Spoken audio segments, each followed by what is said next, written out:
Fala, meus queridos e minhas queridas, boa noite. Começando mais um episódio aqui do Broadcast. Hoje o primeiro episódio gravado aqui em Brasília. Tive a oportunidade aqui, o prazer de receber o Giuseppe aqui.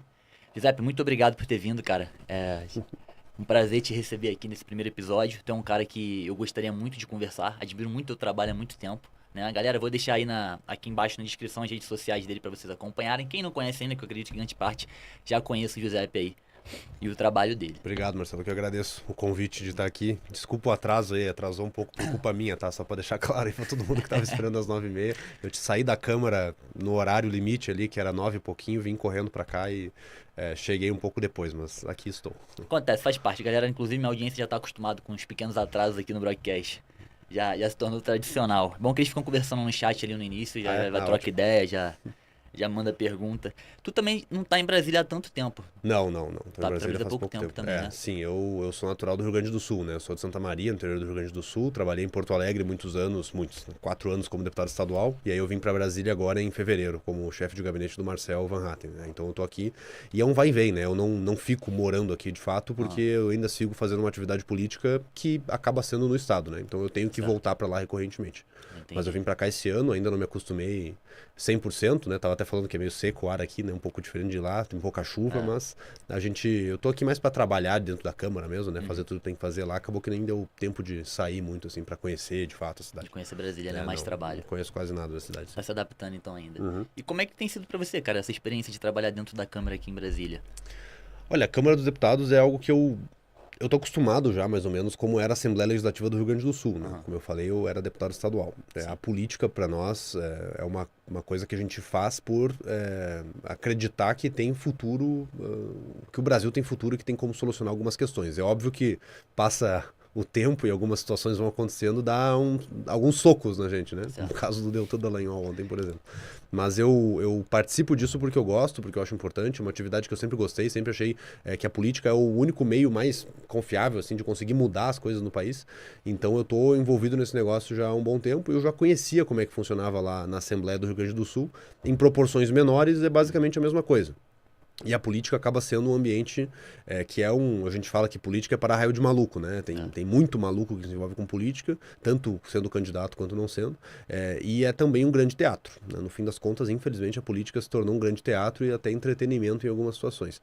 Então, assim, o que está acontecendo aqui é mais ou menos o que eu imaginava. Não estou sendo surpreendido com o que está acontecendo, mas a proporção é muito maior, né? O impacto é muito maior e a intensidade é muito maior. Brasília é uma cidade que, na política, ela funciona terça e quarta de forma ultra intensa, né? Quinta-feira de forma leve e nos outros dias basicamente não acontece nada na Câmara e no Senado, né? Eu ia te fazer essas duas perguntas exatamente agora, né? Que existe esse mito de que, na verdade, a Câmara funciona terça e quarta e o resto da semana não. É o fato, é a verdade. É mais ou menos por aí, de fato, né? É verdade. De início eu achava muito estranho, mas agora eu compreendo, né? Porque se tu não faz assim, tu não dá tempo para os deputados voltarem para suas bases, para estarem presentes nas suas bases. Então tu acaba dando a segunda e a sexta-feira, digamos assim, em tese, para ele estar presente na base e concentra tudo na terça e na quarta e na quinta de manhã. Então tu faz terça e quarta, não tem horário para começar, não tem horário para acabar. Quinta-feira tem horário para acabar ali, meio-dia e pouco, e depois não tem atividade parlamentar de fato ali, porque senão o deputado ia ficar aqui a semana inteira e não ia estar presente no seu estado de origem e isso. Entendi. Eu já sofri muita crítica também, como eu sou de Santa Maria, uma cidade do interior. Quando eu estava em Porto Alegre como deputado estadual, se eu não ia toda hora para Santa Maria, vem aquele comentário de sempre, né? Mas tu nunca tá aqui, mas eu não te vejo, não sei o quê. E as pessoas cobram e querem a presença Porque grande parte do seu eleitorado era de Santa Maria, É né? de Santa Maria, exato. Então, Mais da metade dos meus então, eleitores. pra explicar pra galera aqui que muita gente tem essa dúvida, não é que o deputado, o senador, o parlamentar não esteja trabalhando, né? Nem a equipe dele. Quer dizer, Depende, né, cara? Depende. Tem deputado... muito de cada deputado. É que assim, eu já falava quando eu era deputado estadual. Se tu quiser ser vagabundo e não fazer quase nada... É possível. É possível, tu pode não fazer quase nada.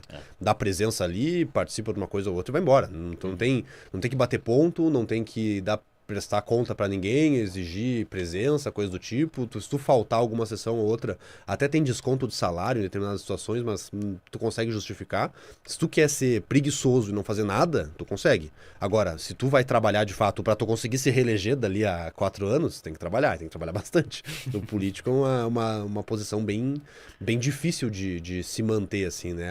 O voto, ele é muito volátil, né? Tem gente que vota firme em alguém, gosta daquela pessoa, acompanha, etc., mas tem muita gente que vota meio de qualquer qualquer jeito. Meio de qualquer jeito, Votou pega uma papel no vez, chão.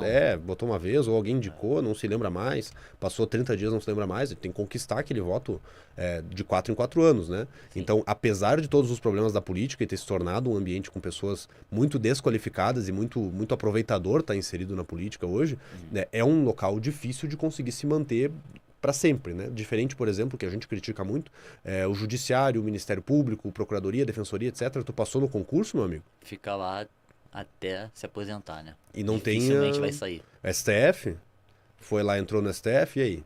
É. Não vai sair nunca mais, até só quando se aposentar. Então, essas pessoas que estão nessa situação de conforto, elas não precisam prestar contas para a população. Então, o juiz, o judiciário, ele pode se posicionar da forma que ele quiser. Em tese, era para defender ele de pressões populares e garantir que ele pudesse defender a lei e aplicar a lei sem ter sofrer sanções e tal.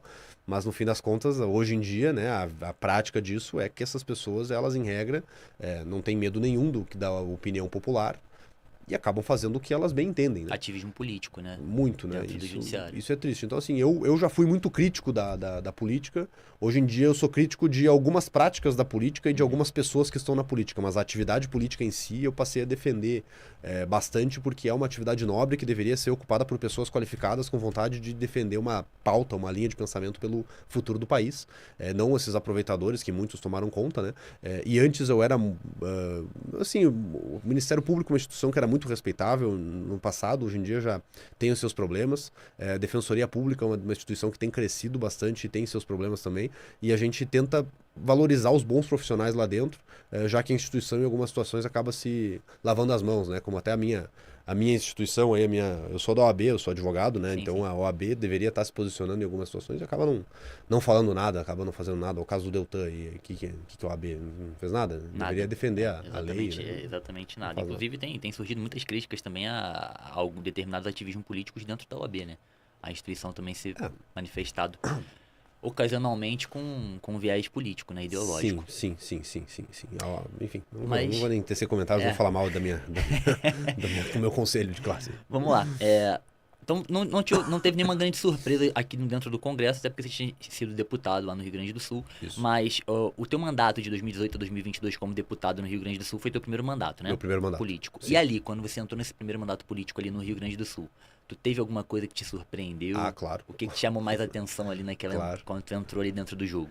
Ah, com certeza, né? Eu brinco que eu entrei como deputado estadual com 23 anos e saí com 33, né? Porque tu envelhece muito tempo, né? Até tá pra ver aqui o cabelo, ó, a câmera vai mostrar. Aí, ó. Adquiriu lá na O câmera. cabelo vai sumindo, né? Felizmente não tenho cabelo branco ainda, mas já vai cansando. Eu entrei assim, eu falava com o pessoal que entrou comigo, nós entramos lá jovens, inocentes e idealistas. Aham. E ao longo do tempo a gente foi tomando umas pancadas que fazem tu ficar muito menos otimista com o futuro do país no curto prazo.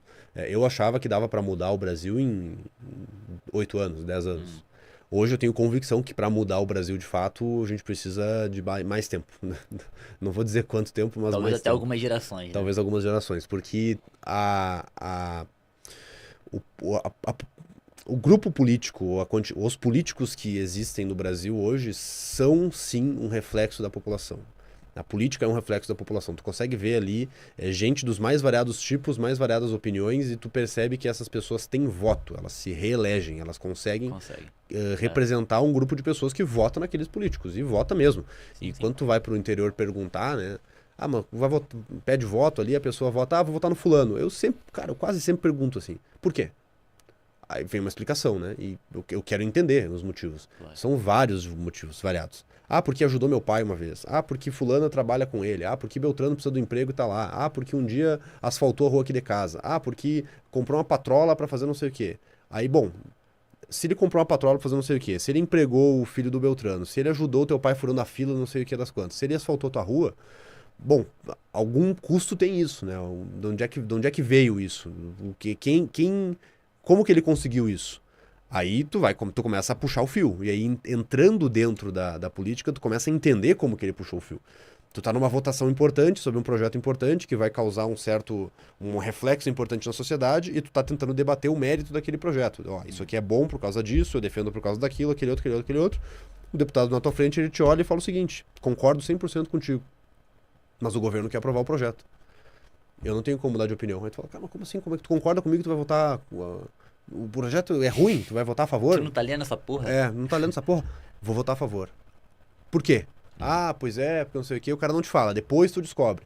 Ele ganha um cargo no governo, que ele bota a filha do fulano que ele ajudou, ele ganha uma liberação de recurso de uma emenda parlamentar, não sei onde, que faz a tal da ponte, que asfalta a tal da estrada, que compra a tal da patrola que eu falei, e assim o político ele vai botando as garras dele, os tentáculos dele dentro da máquina estatal, depende da máquina estatal para se manter ali, porque as pessoas que votam nele querem que ele faça aquilo. Então ele precisa ficar fazendo aquilo e entrando e gastando tudo isso e fazendo todo esse jogo de interesses, não porque só ele vai se beneficiar, é porque ele tá beneficiando pessoas que votam nele por conta daquilo.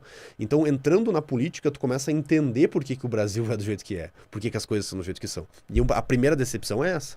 Eu entrei como deputado estadual imaginando que eu ia debater ideias. Eu achei que eu ia debater o futuro do Rio Grande do Sul, que eu ia debater um estado quebrado, que estava num regime de recuperação, que precisava gastar menos, que precisava investir mais em infraestrutura, que precisava manter seus talentos, que precisava fazer com que os gaúchos parassem de fugir. Quem tá nos vendo aí deve conhecer algum gaúcho que mora no seu estado. Os gaúchos estão tudo indo embora do Rio Grande do Sul. Tem dois aqui, pô. Tem dois aqui, pô. Então, o Rio Grande do Sul ele vai expulsando as pessoas. Por que isso está acontecendo? Aí e achei que eu ia debater isso. Não debati. Eu acabei debatendo muitas vezes cargo, posição, espaço, emenda. E tu olhar pro cara e o cara te falar, pois é, né? E aí tu vai lá depois, quando tu vai pro interior, encontrar um eleitor daquele cara, ele fala, eu voto no deputado fulano. Aí tu pergunta por quê? A resposta acaba sendo essa. Porque ele asfaltou minha rua. Aí você fala, meu querido, mas não é a função do vereador, do deputado asfaltar a tua rua. Aí tu responde pra ele, a que custo, né? Tu sabe que ele votou a favor de um aumento de imposto bilionário pra asfaltar a tua rua? Tu tá pagando essa rua de forma indireta. Pois é, mas eu tive o benefício direto. Aí eu até, no fim, tu não consegue nem tirar a razão da pessoa, sabe? Porque tu vive num lugar ruim, a tua rua não é asfaltada. Chega um cara e ele diz que vai asfaltar e dá um tempo ele asfalta mesmo, eu voto nesse cara. Então é muito difícil de tu conseguir mudar essa mentalidade porque a pessoa precisa de algum benefício, né? Assim como muitas vezes a conversa é, tá, mas o que eu vou ganhar votando em ti? O que melhora na minha vida? E é legítimo, né? O que melhora na minha vida? É legítimo. Mas a que custo? Principalmente as pessoas que são mais ignorantes, não ignorantes na ausência de conhecimento, pessoas mais humildes, elas não estão muito dentro do debate ideológico, elas não estão muito no debate econômico, elas nunca entram nessa perspectiva macro, né? O cara tá preocupado em trabalhar e comer, tá preocupado em trabalhar, comer, em ter uma rua asfaltada, em ter uma água encanada. Não entrar poeira dentro de casa todos os dias. Exatamente. Não tem que ficar varrendo a poeira que entra porque a rua não é asfaltada. A água com gosto podre, tu não tem esgoto perto de casa. Geosmina lá no Rio de Janeiro, da água da SEDAI. Então, coisas do tipo. Tu quer uma melhoria na tua qualidade de vida, né? E aí tu espera alguém que vá prometer fazer aquilo. Se aquele cara é um político que tu precisa votar nele, beleza, tu vota nele. Só que depois tu nem vai ver o que ele tá fazendo lá. E aí, normalmente, óbvio, na verdade, sempre, né? Tudo que o governo gasta, ele tirou de algum lugar, né? E esse lugar, obviamente, são os nossos impostos que a gente paga. Então, não existe fórmula mágica, né? Não tem almoço grátis. Não tem almoço grátis. Agora, para eu falar para esse cara que ele tá errado em votar nesse político, é difícil também. É difícil. Né? Então, por isso que eu digo que eu me surpreendi chegando lá, percebendo que os políticos que existem nas nossas assembleias, que existem nas câmaras de vereadores, que existem aqui na Câmara Federal, são um reflexo da população. E por isso que hoje eu tenho convicção que nós não vamos mudar o Brasil, a política do Brasil em 8 anos, em 10 anos, porque a gente não muda a visão da população em 10 anos. A gente não muda a visão do cidadão, o que ele quer para a política em 10 anos. A gente muda em uma geração, 2 gerações. Então, é um processo de longo prazo, até que as pessoas comecem a perceber e entender, compreender que eu posso até ganhar um benefício com aquilo direto. Posso ter minha rua asfaltada, posso ter. Mas eu paguei aquilo indiretamente, aquilo gerou um custo para mim de alguma forma e eu fui prejudicado em todo o resto da minha vida para poder pagar aquilo, coisas que eu não enxergo, né? O que se vê e o que não se vê. Eu vejo aquilo ali, aquele livro do Bastiat, para mim, clássico, né? O que se vê e o que não se vê. Eu enxergo isso aqui, tu vê o benefício direto. Agora, até explicar toda a situação, demora, é difícil e demanda muito trabalho pra gente mostrar que o político não é o pai da pessoa. O político não é a babá que vai cuidar de ti e não é o teu pai que ele vai trabalhar pra ele conseguir o dinheiro pra ele te dar aquilo ali. Não, ele não é o teu pai. Ele pegou o dinheiro de ti antes e ele te entregou depois de alguma forma e lógico que ele exige que tu pague de alguma forma votando nele e assim por diante, né? Então essa foi o primeiro impacto, né? De entrar lá, passar 2, 3 meses, tentar debater com o cara não tá nem aí pro debate. Não adianta. e me prejudicar nisso aí. E a segunda coisa que mais me incomodou, não, mas me assustou, e eu fiquei uma fera com isso, e eu hoje eu não fico mais bravo com isso, porque eu sei que é assim, é que a política é um teatro. É tudo um teatro. O que a gente enxerga como cidadão é o que foi ensaiado atrás das câmeras e foi dito na frente da gente. A imensa maioria das coisas são debatidas e decididas muito antes. Muito antes, muito antes. A gente chega aqui, é como se a gente chegasse aqui para fazer o podcast e já tivesse ensaiado.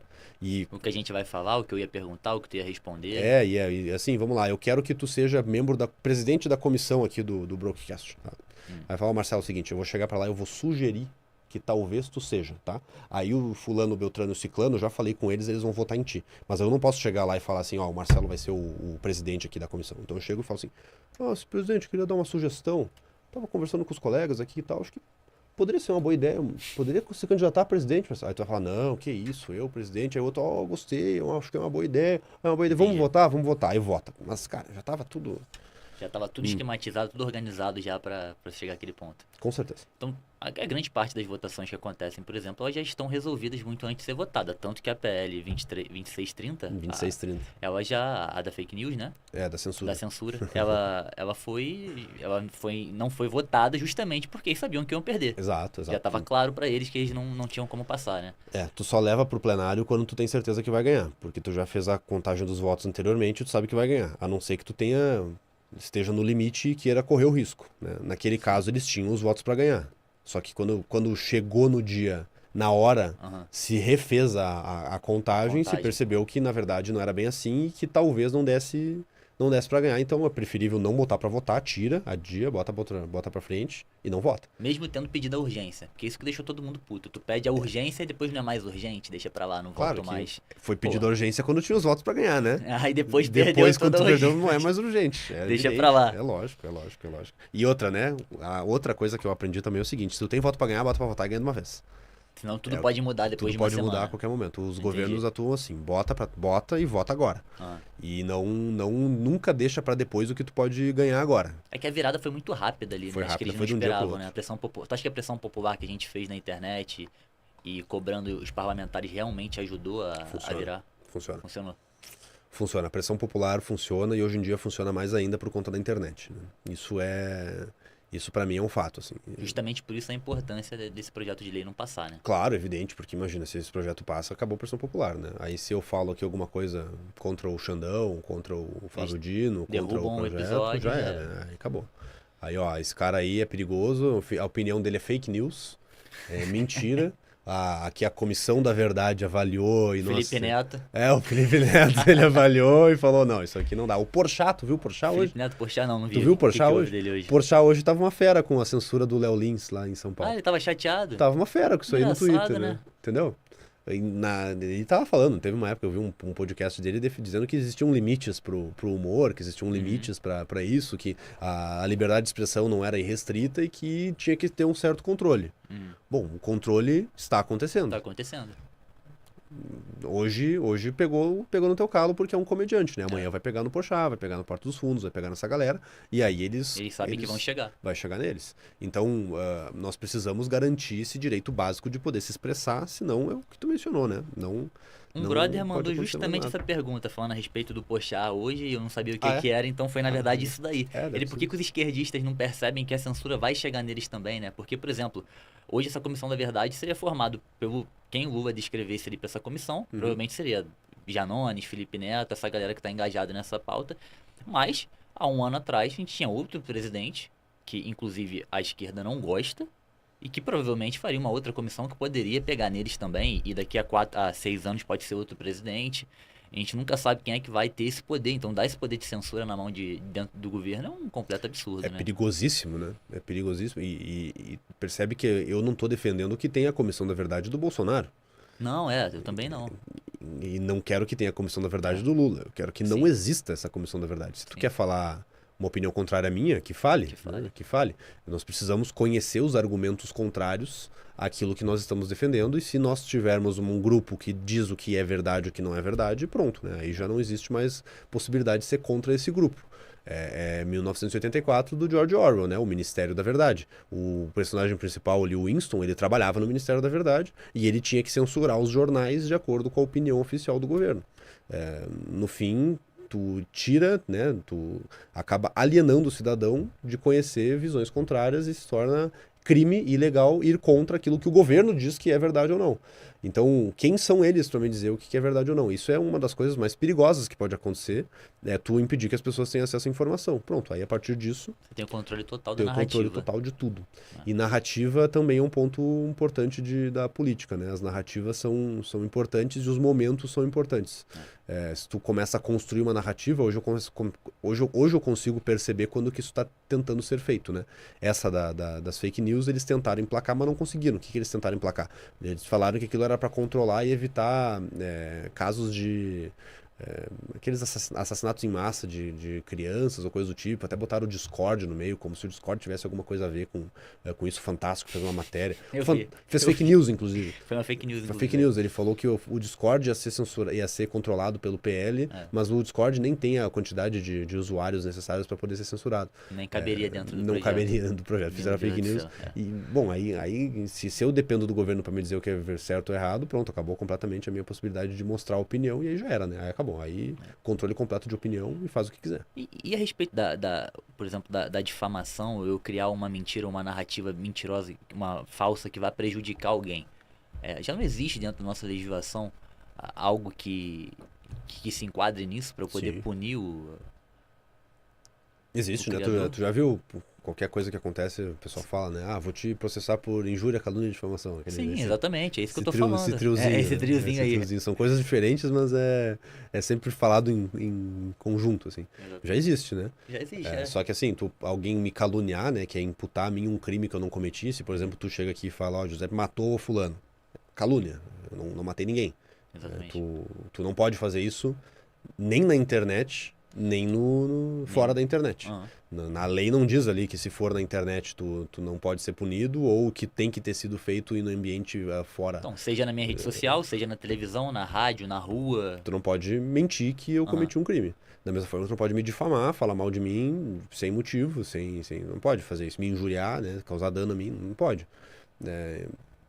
Por que na internet seria um ambiente livre? Só, a internet não pode ser terra sem lei. Mas não é terra sem lei. Não é terra sem lei, Não é terra sem lei. exatamente. Se eu entro, por exemplo, sei lá, qualquer contrato que eu assine na internet hoje, vale igual. Um serviço prestado pela internet vale a mesma coisa que um serviço prestado offline. Eu não consigo compreender qual que é essa sanha de controlar a internet sob esse argumento de que a internet hoje é terra sem lei. Não é terra sem lei.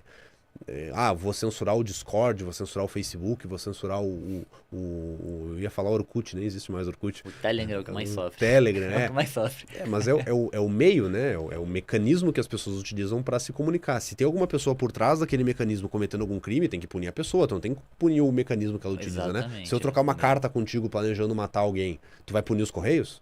Não vai? Tem um caso, inclusive, que eu tô pra trazer esse caso há um tempo, eu não falei. Que aconteceu na Globo. Um jornalista publicou uma matéria a respeito de uma escola, se eu não me engano, em 94 ou 84. E essa matéria não era verdade, não tinha sido feita a investigação ainda, ele publicou a matéria antes. A comunidade se revoltou, né, invadiu a escola, destruiu a escola toda, né. A escola fechou, os alunos que estavam ali perderam o período letivo ali. Foi uma confusão tremenda que o jornalista causou. E isso na época só tinha rádio, jornal e TV, não tinha internet. Sim, sim. E, cara, simplesmente depois a Globo soltou uma nota ali, o jornalista soltou uma nota pedindo desculpa, mas assim, gente ficou desempregada, a escola faliu, né, aluno sem ter aula, teve que trocar de colégio, uma confusão toda por causa de uma matéria, né, antecipada, que não era verdade. E aí? Pois é. Acontece também, não era dentro da internet, então isso pode acontecer em qualquer lugar, né? Pode acontecer em qualquer lugar, só que hoje a gente tem uma questão diferente, né, Marcelo? Nessa época aí, cara. Como é que a pessoa vai saber que a informação estava errada, né? Não tinha outra alternativa. Só depois de muito tempo que as pessoas descobriram que era mentira, né? Com a mão amarrada, né? Eu vou procurar Tava onde? incorreto, Eu vou procurar onde? É lógico que o jornalista ali, ele tem uma responsabilidade com a verdade, né? Ele De precisa... apurar o fato antes de noticiar. Faz parte do jornalismo, né? Hoje na internet, pelo menos, se eu publico alguma informação que é falsa... Não dá 10 minutos, já tá todo mundo dizendo que é mentira, que a afirmação correta é essa. No próprio meio, no Twitter, hoje tem ali o community check, né? Tem mecanismos mais fáceis de compreender quando a notícia é falsa.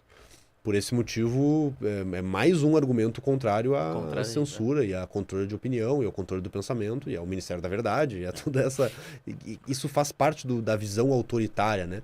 Se tu é uma pessoa que tu quer controlar o Estado para controlar as pessoas e controlar a vida das pessoas, tu precisa controlar a opinião, a livre manifestação de pensamento. É um dos pontos do controle da censura. Precisa ser feito se tu é um autoritário. E eu pelo menos como liberal e como pessoa que acredita que o Estado tem um limite, esse limite não chega nem perto do limite de controlar a opinião. O Estado tem algumas atribuições que deveriam ser cumpridas e a partir daquele ponto ele não pode passar. Nós temos que ser pessoas livres de opiniões, de pensamento, para poder viver a minha vida sem que um político tenha que me controlar. Ainda mais agora conhecendo os políticos. Conhecendo os políticos. Sabendo E pra ver, o brasileiro, né, em via de regra, o brasileiro não gosta de político. Não gosta de político, mas ao adora... mesmo tempo, muita gente gosta de Estado, né? E agora alguns querem que o Estado Perfeito. controle. Porra, Esse é um grande dilema, é um né? grande dilema. Eu É o odeio paradigma político, do brasileiro. Eu odeio político, mas amo eu o Estado. quero que o Estado me dê alguma coisa. O Estado é controlado pelos políticos. Mas, cara, voltando um pouquinho lá no teu mandato como deputado, apesar dessa frustração de perceber que é muito mais trabalhoso e leva muito mais tempo do que a gente espera para fazer determinadas mudanças, tu conseguiu fazer algumas coisas positivas, né? Sim. Principalmente no sentido de desburocratização, né? Sim. Simplificação de imposto, redução. Sim. Então, Deu um certo resultado. deu um certo resultado positivo. É difícil, mas tem como. Tem como, né? Tem como. Principalmente quando se monta uma equipe boa, né? Que tá realmente focada em obter resultados positivos, né? Eu tinha uma gurizada boa lá e o político tem que ter bons assessores, tem que ter gente qualificada, porque não tem como tu saber tudo o que tá acontecendo e não tem como tu olhar tudo sozinho, né? Tem que ter alguém para avaliar junto contigo os posicionamentos, para ler os projetos de lei na íntegra. Não tem como tu ler todo um projeto de lei ali, às vezes tem 20, 30, 40, 50 páginas e tu tem 4, 5, 6 desses para votar no mesmo dia. Como é que eu vou parar e vou ler e vou analisar? É ruim, tem que ter. Tem uma visão assim, o político tinha que ser igual lá na Escandinávia, que não tem nenhum assessor, o cara vai de bicicleta pro trabalho, ele trabalha sozinho. Bom, se tu mora na Islândia e tem 300 mil habitantes na Islândia e tu vota uma coisa por mês, até dá. Beleza. Agora, o Brasil, 200 milhões de habitantes, caos completo, toda semana a República tá pegando fogo. É uma maluquice aquele plenário lá. De 10 em 10 minutos, o presidente pode tirar da cartola um projeto e vai botar para votar e tu tem que saber. É impossível de tu controlar sem assessoria boa, gente boa. Então, tendo uma assessoria qualificada, tu consegue fazer algumas coisas boas. Exemplo, assim, eu tenho um projeto de lei, tinha um projeto de lei lá na Assembleia que se tornou lei, que simplifica e consolida mais de 1000 leis que tratam do mesmo assunto. A gente pegou 1000 leis, estavam espalhadas por aí, e consolidamos numa só. Agora é só uma. A pessoa quer procurar ali, tem só uma, simplificou. Projetos de evitar aumento de imposto. Eu não vou entrar no detalhe aí, mas no ICMS, no pagamento do ICMS lá no Rio Grande do Sul tem um problemão assim, na cobrança dele, porque existe uma forma de pagar ICMS, não sei se tu conhece essa, que é o ICMS substituição tributária. Que é o seguinte, quando eu vou vender o copinho aqui, ó, eu boto na minha loja, eu vou vender o copinho lá, é R$1 o copinho, tá? O governo, ele me cobra o imposto da venda desse copinho pra ti antes de eu colocar pra vender. Porque ele previu que eu ia vender a R$1, então ele já me cobrou antecipadamente quando saiu da fábrica para facilitar a cobrança dele.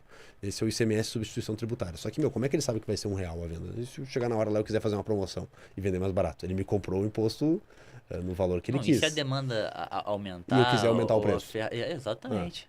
Eu já pagou R$1.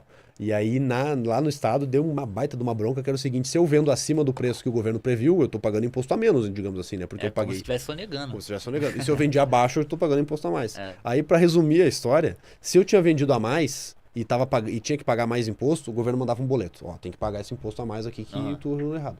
Agora, se eu vendia a menos e eu paguei imposto a mais, e eu paguei errado o imposto, ele não me devolvia. O prejuízo é teu. O prejuízo é teu. Azar é teu. Aí a gente, fez uma legislação lá que dizia, cara... O Estado é foda, Pera né, um pouquinho aí, meu amigo. Vamos dar uma segurada na onda aí. Vamos poder deixar o cara... Pagou, pô. Deixa assim, se vendeu acima ou abaixo. O problema é teu, tu que previu o preço. É igual a tributação das casas de aposta, né? Se você ganhar, você paga 30%. Se você perder, meu amigo, o prejuízo é teu, quem mandou apostar, essa que é a Exato. ideia, É né? a via de mão única do governo, né? Teve lucro, eu quero um pedacinho. Teve prejuízo, azar o teu. É O mais ou lucro menos é isso. nosso, o prejuízo é teu. A gente conseguiu simplificar essa legislação lá. Foi um trabalho longo, porque eu resumi aqui em 40 segundos, eu acho, mas já foi complexo de explicar. Agora tu imagina entrando no meandro do negócio, no detalhe. Meu Muito Deus, né, complicado, cara? É né? uma dificuldade brutal. Assim. Aí eu vou convencer o deputado lá que o meu projeto era bom. O que o cara me perguntava? Tá, mas e aí? O que eu vou ganhar? Qual é que é? Né? Qual é Como é o... que eu vou agradar meu eleitorado, né? Exato. Que é Aí o o que vem, governo foda. vinha e falava, o projeto é ruim e tal. E aí pra andar, demorou 4 anos pra conseguir aprovar isso aí. Caraca. E diversas outras coisas ali, diversas situações, mas eu tenho muito orgulho, assim, do trabalho que eu fiz. Foi um uso racional dos recursos, eu gastei menos do que eu poderia, foi uma coisa... Claro que eu não deixei de trabalhar para fazer as coisas, e consegui entregar alguns certos resultados, tanto que isso fez eu aumentar a votação, né? Aumentei de 16 mil votos, fui eleito com 16 mil votos em 2018, passei para 28 mil votos em 2022. E não foi o suficiente para me reeleger, porque o sistema eleitoral brasileiro é maluco, e a quantidade de votos que o meu partido fez foi menor. Então, vou entrar e eu nesse acabei me ponto, ferrando vou por causa entrar disso. nesse ponto aí agora. Tocou num ponto que eu queria tocar. E primeiro, esse lance de simplificar as leis, eu acho que é algo fantástico e fundamental aqui no Brasil, porque é uma caralhada de leis que muitas vezes você olha e pensa, pra que isso tudo? Tu não tem essa visão de que às vezes é desnecessário tanta coisa escrita, tanta lei feita? Acho, mas pensa da seguinte maneira, a gente tem um parlamento profissionalizado que trabalha toda semana e toda semana ele tem que votar alguma coisinha. Então toda semana a gente está criando lei nova. Então não tem é isso. Pensa, né? É isso. É isso, E né? existem pessoas... É uma máquina de fazer lei ali É uma toda máquina de semana. fazer lei. Se tu não faz lei, tem muita gente que avalia deputado. Tu nunca viu matéria dizendo... Avalia, deputado não passou nenhuma lei em 1 ano, 2 anos. Ou só provou Vagabundo 3 incompetente. leis, é vagabundo. Não trabalha. Conheça os deputados ou os vereadores mais produtivos. Aí tu tantos olha lá um projetos de monte lei de propostos. bosta. É Um isso. monte de bosta. O que adianta? Quantidade não é qualidade. Exato, mas aí tu vai no jornal da cidade ali e tá lá. Deputado Marcelo é o mais produtivo da Assembleia Legislativa. Aprovou do Rio de a Janeiro. lei de que cada corredor de supermercado tem que ter um número. Aprovou a lei que o sal é proibido Pô, propôs 200 projetos de lei. Aí é isso. uma grande máquina de fazer leis. Eu vejo assim, eu tinha uma deputada que eu seguia até no Instagram ali, eu olhava, gostava do trabalho dela, até que um dia ela postou assim, sou a deputada mais produtiva do estado de não sei o quê. Como que tu é o mais produtivo? Qual que é o critério? Propus 400 projetos de lei. Por favor, né? Tu quer regular minha vida 400 vezes e isso é bom? Tinha que ser o contrário, tinha que ser, propus a revogação de 400 projetos de lei. Isso é um orgulho que eu tenho, deixa eu te falar. Às vezes é um monte de porcaria que Quando é eu feito. entrei na Assembleia do Rio Grande do Sul, o número de leis que tinha no estado era X. Quando eu saí, 4 anos depois, com essas consolidações que eu consegui fazer, o número era menor. Pô, isso é foda pra Isso é legal. caraca. Isso Isso é é legal demais. Isso é legal. Mas Entendi. e aí, né? E aí? Aí vamos falar que pior, tu é contraproducente. É contraproducente, o estado perdeu. Então, pô, como é que tu vai ver futuro em desburocratizar um país onde tu mede a qualidade de um parlamentar pela quantidade de leis que ele cria pra regular a tua vida? É ruim, né? Muito complicado. É ruim. Giuseppe, 2 questões agora que eu quero levantar contigo que vai ser muito bacana. A primeira ainda, voltando um pouquinho mais no que tu falou, é que depois do surgimento que eu chamo de, não vou falar onda liberal, mas a crescente do movimento liberal, libertário aqui no Brasil, e conservador e pseudo-conservador também, né? Mas essa faixa de pensamento mais à direita, né? De um Estado um pouco menor, né? De uma crítica à esquerda, ela cresceu muito na última década aqui no Brasil, né? E assim, junto com isso, vários mandatos vieram, inclusive com uma perspectiva e uma promessa, né? E alguns até de fato executaram isso, de ter gabinetes mais enxutos, com menos assistentes, né? Reduzir custos também, inclusive números publicados, né? De parlamentares aí que tiveram gastos bem menores do que eles poderiam gastar, batendo até alguns recordes, né, que a gente não via anteriormente. Eu quero te perguntar, até que ponto isso é positivo? Porque você falou pra mim aqui, como você falou, é preciso ter uma boa equipe qualificada, Sim. porque o trabalho é complexo. Então não adianta chegar ali, vou ter só um assessor, eu e um assessor, e acabou, e o cara não vai dar conta, e vai chegar lá e vai votar em coisa que ele não sabe nem que ele tá votando. Sim. Que acontece muito. Acontece. E Mesmo também, tendo muito assessor, acontece também. isso que é pior, né? O Se cara tem assessor assessor é pra meio- cacete Se e o ainda cara volta é sem saber. meio aspone ali, não faz nada, acontece. Mas e até que ponto tu acha que é positivo essa redução de gasto, né, de verba pública ali do parlamentar e de número de assessores? Até que ponto não é? Até que ponto é possível? Onde é que tá a média disso daí? Sim, eu acho que eu vivi o extremo, assim. Eu entrei na política em 2019 com uma visão, como eu falei, idealista, né? E achando que tinha que cortar gasto e era isso aí. Trabalhando lá, tu percebe que não é bem assim. As pessoas têm necessidades de ter gente qualificada para te auxiliar e os teus assessores também, eles têm vida, né? Tu não pode botar um salário esgoelado o máximo possível para a pessoa. Uma hora ela vai receber uma outra proposta, ela Vai vai sair pra querer, iniciativa privada. vai querer aumentar o salário dela, enfim, a pessoa tá merecendo, tá se qualificando, tu vai ficar perdendo assessoria, ou só vai ter gente jovem início de carreira, não dá, tu precisa remunerar as pessoas adequadamente. E eu acredito que tu tem que utilizar o recurso de maneira racional. Eu não vou pegar e ficar pegando, por exemplo, na Câmara, na cota de Câmara de Deputados aqui em Brasília, é autorizado para o deputado contratar frete aéreo. Então eu posso contratar um helicóptero para me levar para algum lugar, um deputado federal, né? Eu não sou deputado federal hoje, mas o deputado federal ele pode. Certo. Não faz sentido, né? Tanto que quase ninguém faz isso porque cai uns carne, não dá.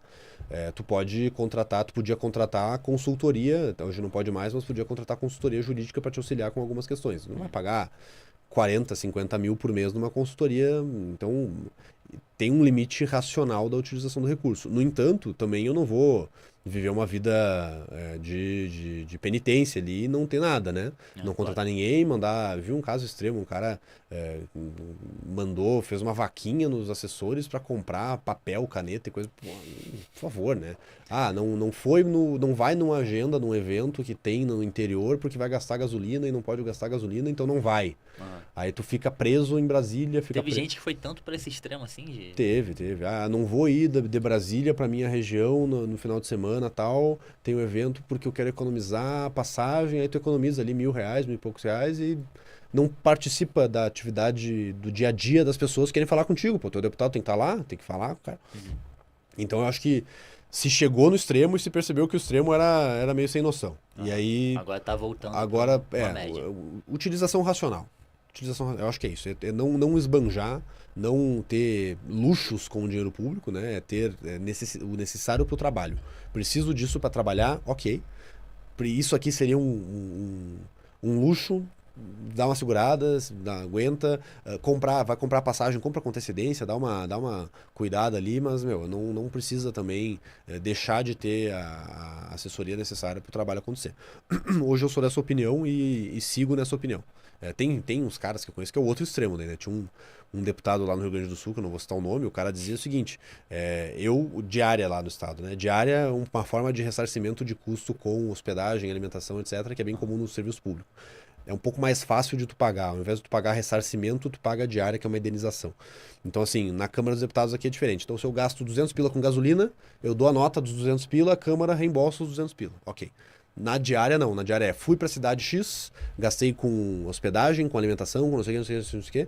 Tá aqui uma nota para comprovar que eu estive lá e a indenização é um valor cheio. Então, toma aqui R$500 de indenização, não precisa apresentar as outras notas, tu pode ter gastado um pouco mais, um pouco menos, é mais fácil, toma, pega e leva e não incomoda.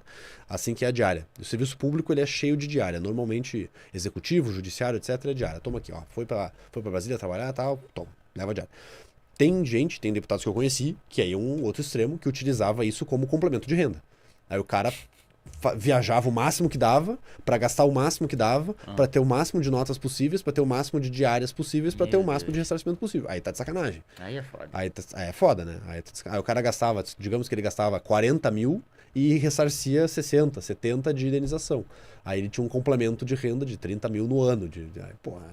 Aí é ruim, né? Aí é duro. Então, é um escárnio. Então, tu tem os limites da atuação. E hoje eu sou mais preocupado com o deputado entregar resultado de qualidade para as pessoas que votaram nele e querem aquela opinião sendo defendida.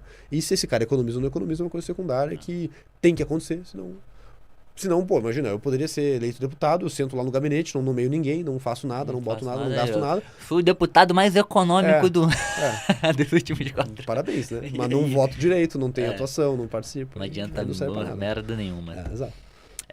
Vamos lá agora, então vamos falar de novo. Tá bom. Você se elegeu Um pouquinho de polêmica aqui, porque o Novo é um assunto que sempre levanta polêmica quando eu falo sobre o Novo. Sempre.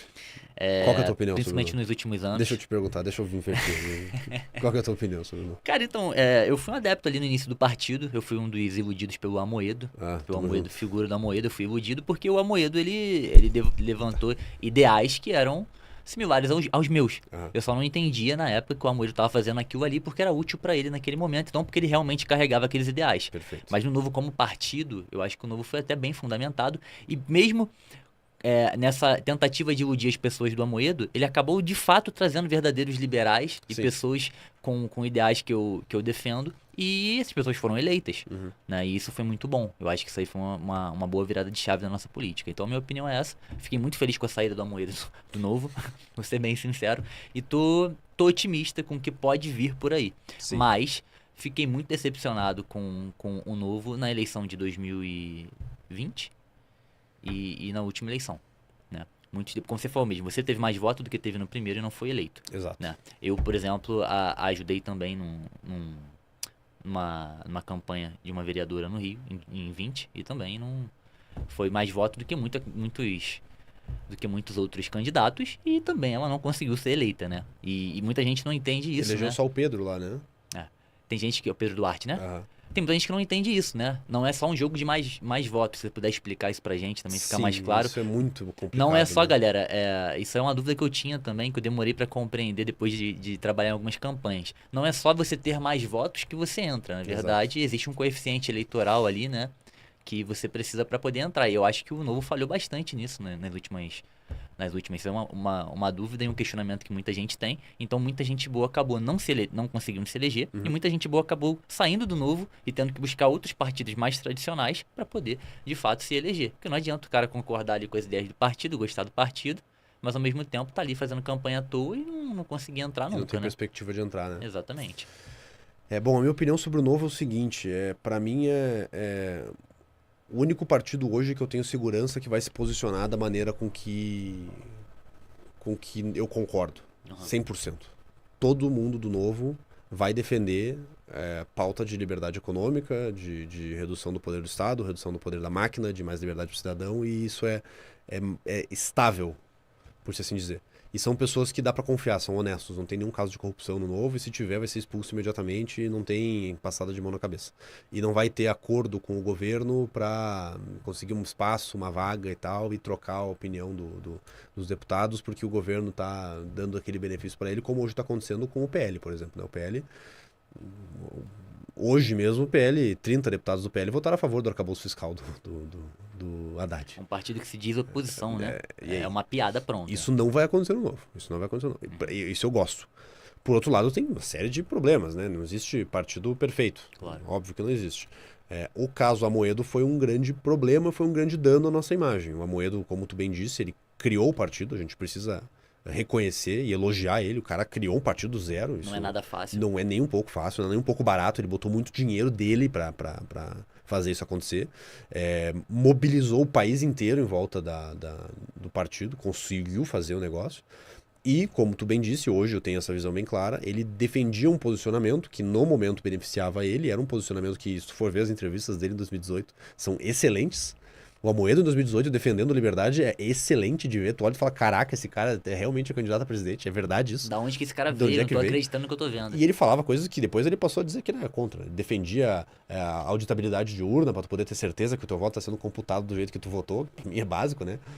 Ele defendia porte de arma, posse de arma, etc. Ele defendia um monte de coisa que depois ele mudou. Parece que ele foi abduzido e botaram outra pessoa no lugar, né? A ideia Tenho a impressão que ele tem. mudou, sei lá, enfim, o que importa é que ele era de um jeito e virou outro. E como ele era o nome mais importante do partido, acabou virando a visão do partido. Tanto chegou no extremo dele querer exigir que o partido pedisse o impeachment do Bolsonaro, e o partido passou a defender isso contra a opinião de todo mundo que falava que, meu, calma lá, velho. Calma lá, velho. Política também é tu dar indicativos, né? As pessoas compreendem a política entre sim e não, entre direita e esquerda. É bem do meu lado ou do outro lado. Se tu tá contra o presidente que eu apoio, então tu tá do lado do cara que eu não concordo. Então se tu é a favor do impeachment do Bolsonaro, tu é a favor do Lula. Acabou, é isso que as pessoas pensavam. Comunista. É difícil de tu conseguir explicar todo o contexto do negócio, e eu achava um pouco histérico também. Pô, um ano depois o negócio já tá pedindo impeachment do cara, calma, Não deixa o deu, negócio não deu andar. nem tempo ainda, Dá um né? tempo pro cara aí, pô. Eu achava isso, pelo menos. É diferente de pedir o impeachment do Lula hoje, por exemplo, que o Lula já teve 8 anos de governo, a gente sabe como é que é a atuação, a gente sabe o que eles vão fazer, a gente sabe tudo isso. É muito diferente. Então o Amoedo causou um dano gigantesco, prejudicou muito, tanto que a gente diminuiu a bancada, diminuiu tudo, porque o voto do Brasil que elege os deputados é baseado em partido. Tu não vota na pessoa, tu vota no partido. É bem claro isso, é bem claro. Tanto que o número que tu vota na eleição, os 2 primeiros números é o número do partido. E depois é o número do candidato dentro do partido. Tu não pode votar em alguém sem digitar o número do partido dela. Muita gente vota na legenda, inclusive. Muita gente vota na legenda, inclusive. E esse foi a questão que aconteceu comigo e com vários outros deputados do Novo no Brasil, que o partido como um todo, como ele tinha perdido credibilidade, e as pessoas que votavam no partido não estavam seguras de que o partido ia defender a posição delas, porque tinham receio que um Amoedo da vida conseguisse controlando o partido, não quiseram votar. E, infelizmente... acontece, né? A pessoa ela tem autonomia com o voto dela, e ainda existe liberdade para votar em quem tu quiser no Brasil. E as pessoas votam em que elas querem, é um recado das urnas. Eu vou fazer o quê? O máximo que eu vou fazer é ficar chateado, ficar brabo com a estratégia do partido, mas eu não boto a culpa no eleitor. Nunca se bota a culpa no eleitor. O eleitor, ele reage àquilo que ele quer e ele vota em quem ele quiser e pronto. E pronto. Teve pessoas que não votaram em mim, falaram, ó, não vou votar em ti por causa do teu partido. Não quero votar em ti por causa da Amoedo. Eu gosto muito de ti, gosto do teu trabalho, tu é excelente, tu é ótimo, e muitos outros falaram, eu voto em ti apesar do teu partido, por conta daquilo. Agora a gente está reconstruindo e reconquistando a imagem para essas pessoas, mostrando que não, o Novo é um partido sério, oposição ao governo Lula, vocês podem ter certeza que nós vamos fazer de forma racional, não de forma histérica, com posicionamentos firmes, bem posicionados, bem fundamentados, e nós somos, não vou dizer estáveis, mas nós somos confiáveis. Podem ter certeza que o trabalho aqui vai ser bem feito. Por isso que eu acho que tem perspectiva de futuro. Mas aí, nesse ponto que você falou, eu fiz essa pergunta até pro Rafael Lima uma vez. É possível, você acha que, ou se isso já aconteceu ou está acontecendo, desvincular a imagem do Novo do Amoedo? Sim. Porque, por grande parte do tempo, Novo e Amoedo e Novo é algo que se mistura, que se embaralham na cabeça. Estou falando principalmente do eleitor mediano. Claro. Então muita gente tem dificuldade de olhar. Tem gente que nem sabe ainda, cara, que o Amoedo não faz mais parte do Novo. Sim.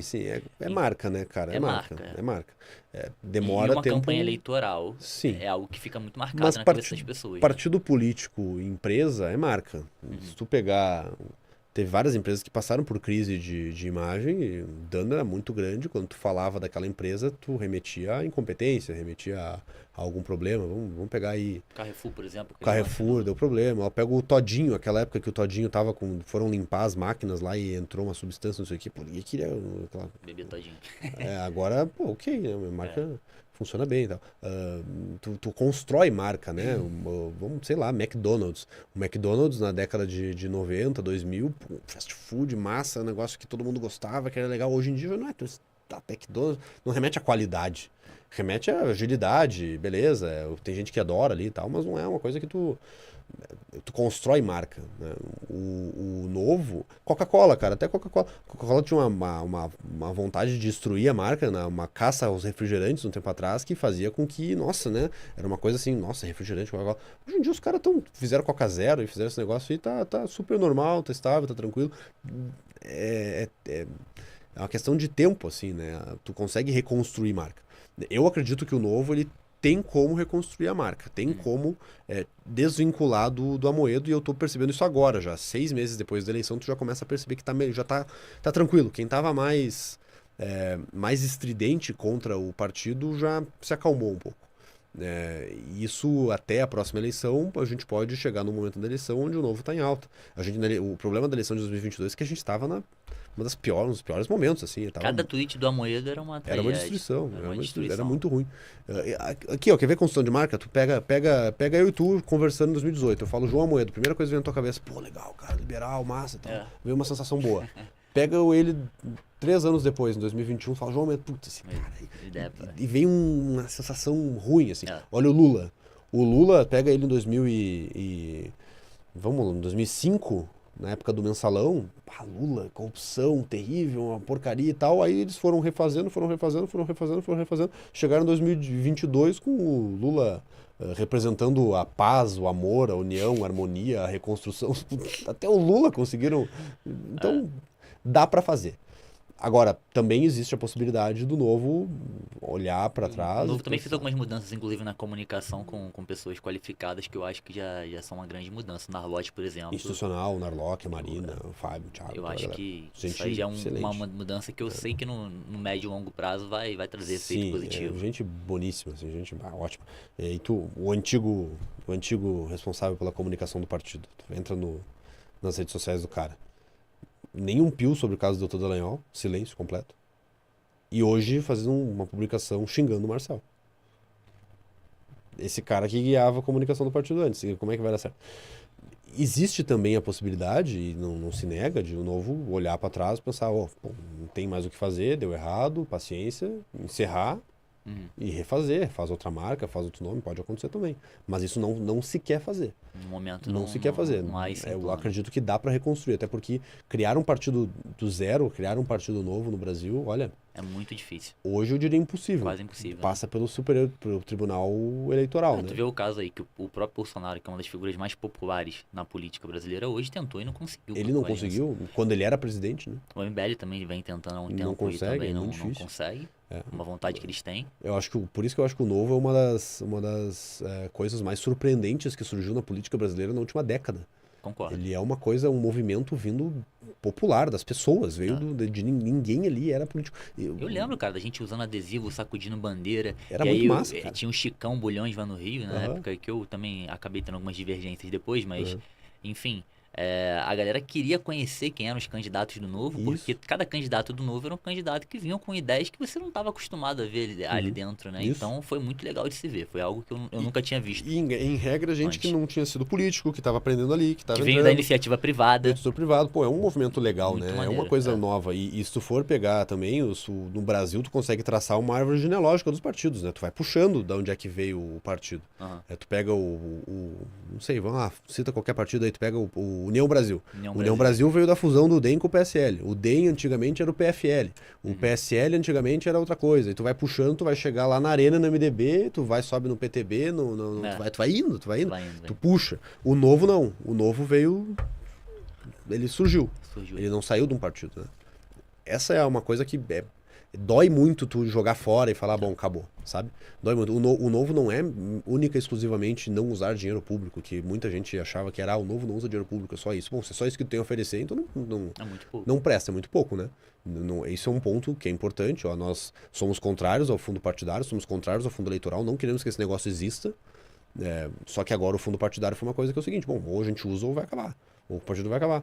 E eu também fui muito contrário a isso, e me doeu muito isso, mas tem muita gente que usa um argumento que me pega muito, assim, que é o seguinte, cara, tu tá numa guerra, tu tem uma metralhadora, o cara na tua frente tem uma metralhadora, tá te dando tiro, tu tem a metralhadora do teu lado e tu fala, não vou usar, é muito errado fazer isso, eu vou lá com a faca e vou chegar lá e vou, pô, até lá tu já tomou 1000 tiros de metralhadora e tu acabou, tu não tem a chance de acabar com aquele lado. É duro, cara. A política é uma guerra. A política não é brincadeira, né? Não é jogo de comadre. Não é filme da Disney, não, que é o bonzinho, o malzinho e o bem vence no final, né? Eu falo bastante isso para as pessoas. O malzinho ele quer te controlar e o dia que ele conseguir. Acabou, tu não Já tem mais nem força para brigar. Agora, vamos falar um pouco do Dallagnol, cara. Isso aí que aconteceu, que pra mim um dos momentos mais tensos aí das investidas vingativas do PT. Sim. Né? O que aconteceu de fato ali? Qual foi o pretexto que eles usaram para poder caçar o cara? Tá, o Dallagnol é o seguinte, ele era promotor de justiça no Paraná. E tinha 2 processos administrativos correndo contra ele. Ele inclusive, tem algumas... Eu ouvi dizer que tem comprovação de que tinham sido arquivados. Alguns têm uma punição, acho que... puniçãozinha leve e tava tudo certo, não tinha problema nenhum. O argumento foi utilizado é que, se ele, para concorrer a deputado, ele tem que renunciar do cargo de promotora. Hoje em dia, tu não pode mais concorrer sendo promotor de justiça. Existem outras posições no Serviço Público Federal que tu pode se licenciar, concorrer e voltar a ser. Como militar também, que eles querem acabar com isso. Militar, tu tem que entrar na reserva. Né? Tá, tu entra na reserva, mas entra você na pode reserva. voltar depois. Não Não entrou volta. na reserva, entrou na reserva. Tá, entendi. Se elegeu. Um exemplo tranquilo aí, sei lá, um funcionário de um banco estatal público, ou um professor de universidade. Aham, Tu sai, concorre, se perdeu, perdeu, se volta a trabalhar normal. entendi. O promotor de justiça não, o juiz não. Não pode, né? Então o Sérgio Moro, por exemplo, o Deltan, por exemplo, tiveram que renunciar ao cargo. Tu não volta mais. Abriu mão. Existe um prazo para se fazer isso. O Deltan, ele renunciou ao cargo, concorreu, o registro da candidatura dele foi deferido, foi autorizado, ele concorreu legalmente, foi diplomado legalmente, tudo certo. Tomou posse, tudo certo.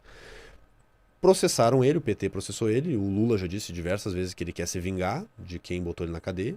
Já falou que não vai descansar enquanto não fuder o Moro, ele falou, usou esse termo, fuder o Moro. E eles começaram esse processo de perseguição. O argumento foi que, se o Deltan continuasse sendo promotor e aquele processo administrativo continuasse rodando, ele poderia ter sido condenado, e se ele tivesse sido condenado, ele estaria enquadrado na lei da ficha limpa, e aí, caso ele concorresse, ele não poderia concorrer porque ele teria sido condenado e concorreria contra a lei da ficha limpa. Ou seja, é uma condenação hipotética. Hipotética, Minority Report. Sabe aquele filme do Tom Cruise, Minority Report? Que tu vê que o cara vai cometer o crime e tu já prende ele antes de ele cometer o crime? Foi isso. Num julgamento... Então, segundo as feministas, todo mundo estaria preso, né? Porque todo homem é um estuprador em potencial, Poderia então prende prender. logo todos os homens, Segundo bota argumento. todo mundo na cadeia e Poderia acabou, prender. né? Poderia prender. Esse é o argumento. Pelo amor Foram de Deus. 7... E aí, cara, que eu me enlouqueço, assim, ó. Quando o pessoal falava, não, tem que votar 22 de cabo a rabo, tem que votar só no PL, só quem tá com o Bolsonaro. Puta merda, isso aí foi Quem votou no processo ontem foi Alexandre de Moraes e outros 6, tá? Do Tribunal Superior Eleitoral, Foram TSE. 7 votos, então. 7 votos, tá? Xandão mais 6. O Xandão foi o único que falou, foi a jato, foi 1 minuto falando ali, votou, confirmar, isso aí, acabou. E efeito imediato, perde o mandato a partir de agora. Aham. Um dos caras que votou favorável à cassação, Já sei. eu te dou uma chance pra dizer o nome do cara, o ministro do STF indicado pelo Bolsonaro. Cássio Nunes, Sei, votou favorável. votou favorável. Cássio Nunes votou favorável à cassação do Ué, Doutor mas você falou isso quando ele foi indicado, eu falei isso e muitos outros disseram. Chamaram a gente de comunista, Exato, não foi? exato. Então, Falaram que a gente era comunista, que a gente estava que era contra contra o o mito. Bolsonaro, que o cara tinha um Qualquer plano. crítico que você fazia contra o Bolsonaro, a pessoa vinha É. te odiando, falando que você era esquerdista, comunista, enfim. Tu vê, tu não entra no extremo do Amoedo de pedir o impeachment do Não, de Bolsonaro, forma que é uma alguma. histeria. Agora, tu tem que olhar e ver quando o cara faz uma coisa errada, e aquilo ali não tem o menor cabimento. O cara votou favorável, E o Cássio Nunes já tinha um histórico que era duvidoso. que já era duvidoso, exatamente. Pô, aí vou dizer o quê? Aí eu chego no cara que eu mostrava isso aí, o cara vai me dizer, pois é, né? Pois é. Mas é que o Novo é de esquerda, o Novo é globalista, o Novo é da nova ordem mundial, o Novo é da Agenda 2030. Aí tu olha e fala, pô, cara, quem é que tá lá tomando ferro dia e noite pra defender o que a gente considera correto? Aí hoje, o PL decidiu que não ia obstruir a pauta da Câmara porque tem 4 deputados estaduais dele, não sei lá qual estado, que estão sofrendo com a mesma acusação. Portanto, eles não querem fazer uma obstrução forte na Câmara porque eles mesmos estão correndo riscos lá. É um partido que tem 90 e poucos deputados, então tem gente ali que tem problema também, né, velho? Tem problema também, né, velho? E aí o quê? Aí, cadê a oposição, né? Tem pessoas ali Essa é a que oposição não que a são gente tem, a gente tá oposição. fudido então. Exato, tem muito cara Não bom tem ali como. dentro. Tem muito cara bom ali dentro. Tem. Mas tem os caras que são focatrua. Então, porra, cara, então tira Tem. esses caras, velho. Tem, porque muita gente, em vez de votar lá no número exato, foi lá e apertou 22 Exato. simplesmente porque era partido do Exato. Aí Bolsonaro. o cara me falou que não votou em mim por causa disso, votou desse jeito cego aí, pronto, aí elegeu essas figuras. Aí que eu te digo de novo, volto lá pro início. Como é que a gente vai mudar o Brasil se na hora que a gente tem a oportunidade de fazer um voto que vai influenciar os próximos 4 anos, tu decide nos últimos 20 minutos, no último dia ali, tá, vou votar esse aqui, porque aqui e tal, tu nem sabe quem é o cara, não lembra quem é o cara, e vota de qualquer jeito, tá lá o cara agora decidindo votar a favor do arcabouço fiscal do Haddad por conta disso. Mas Aí é desse jeito, é cara. ruim, Eu costumo dizer que eu voto umas 30 vezes em cada eleição. Por quê? Eu sempre gostei de política, então sempre acompanhei, sempre tirei dúvida, falei sobre e tal. Então acabei virando uma referência pra minha família, pra amigo, vizinho, pra tudo. Chega no dia Sim. da eleição, meu irmão, todo mundo Te quer manda saber, mensagem, Marcelo, né? eu voto em quem? Aham. E aí, deputado é qual? E não sei o quê. Então, assim, eu acredito que cada vez que eu voto são 30 votos, não que eu vote 30 vezes ali. Sim, mas Pelo amor de pelo- Deus, TSE. Deixa eu explicar aqui antes que eles Não, venham mas, atrás ó, de mim. tu vê, essas pessoas confiam em ti. né? Mas confiam em mim e acabam, de Confiam fato, em ti. ali. isso é bom, demonstra que tu tá estudando e tu tá influenciando, né? A situação que complica é quando o cara não fazem isso, né? Não tem alguém que vai investigar, não vai olhar. É o puro e simples impressão, eu acho que é assim e deu. Fui com a cara dele. É o caso do Rio de Janeiro. O Rio de Janeiro é um caso muito complicado. Rio de Janeiro. Eu posso falar que eu sou carioca. Eu não posso falar. Melhor tu não falar muito, não, que pode te complicar. Mas nem eu ficar puto comigo, cara. Quando tu falou lá no começo que os políticos ainda são reflexos da população, eu falo, cara. Infelizmente no Rio de Janeiro os políticos são reflexos da população. Uma população que vota e reelege determinados candidatos é porque não tem vergonha na cara ou que acha que aquilo ali faz parte, né? Como o Eduardo Paes. O Eduardo Paes é uma figura carismática. O cara gosta de futebol, ele gosta de samba, é portelense, ele faz piada, é sarcástico e tem arquétipo de malandro. Então a população vota nele e assume. Grande parte assume que vota nele por causa dessas características. Entende? Sim. E aqui eu não vou entrar nem no aspecto moral aqui do Eduardo Paes e coisas do tipo. Mas eu tô falando que eu pergunto para as pessoas e a resposta que elas me dão do motivo de votar no Eduardo Paes é esse arquétipo. Ou seja, elas estão buscando alguém que pareça com elas, né? Sim. Que tenha o mesmo arquétipo popular ali do carioca. Perfeito, perfeito. E mais uma coisa que eu aprendi na política. Para a pessoa votar em alguém, basta um motivo.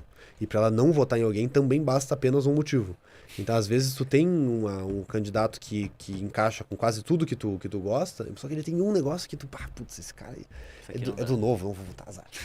E tem outro cara que tem tudo que tu não gosta. O cara faz tudo errado e tal, mas tem uma coisa... mas é que ele é do 22 ali, vou votar nele. Ou ele joga futebol, ele é um cara legal, pô. Ou uma vez eu vi uma coisa que ele falou. E tu não entra a fundo pra saber qual que é o histórico, de onde é que veio, pra onde é que vai, o que tá fazendo, qual que é a índole, qual que é a vontade do cara.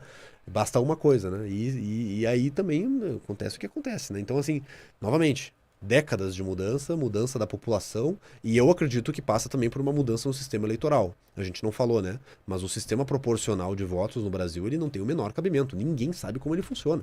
E ninguém está preocupado em saber como ele funciona. E ninguém entende como que alguém fez menos votos e foi eleito e alguém que fez mais votos não foi eleito. Isso aí é uma coisa que deveria ser ensinada na escola, no mínimo. Mas é muito complexo, cara. É muito complexo. É muito complicado. É muito complexo.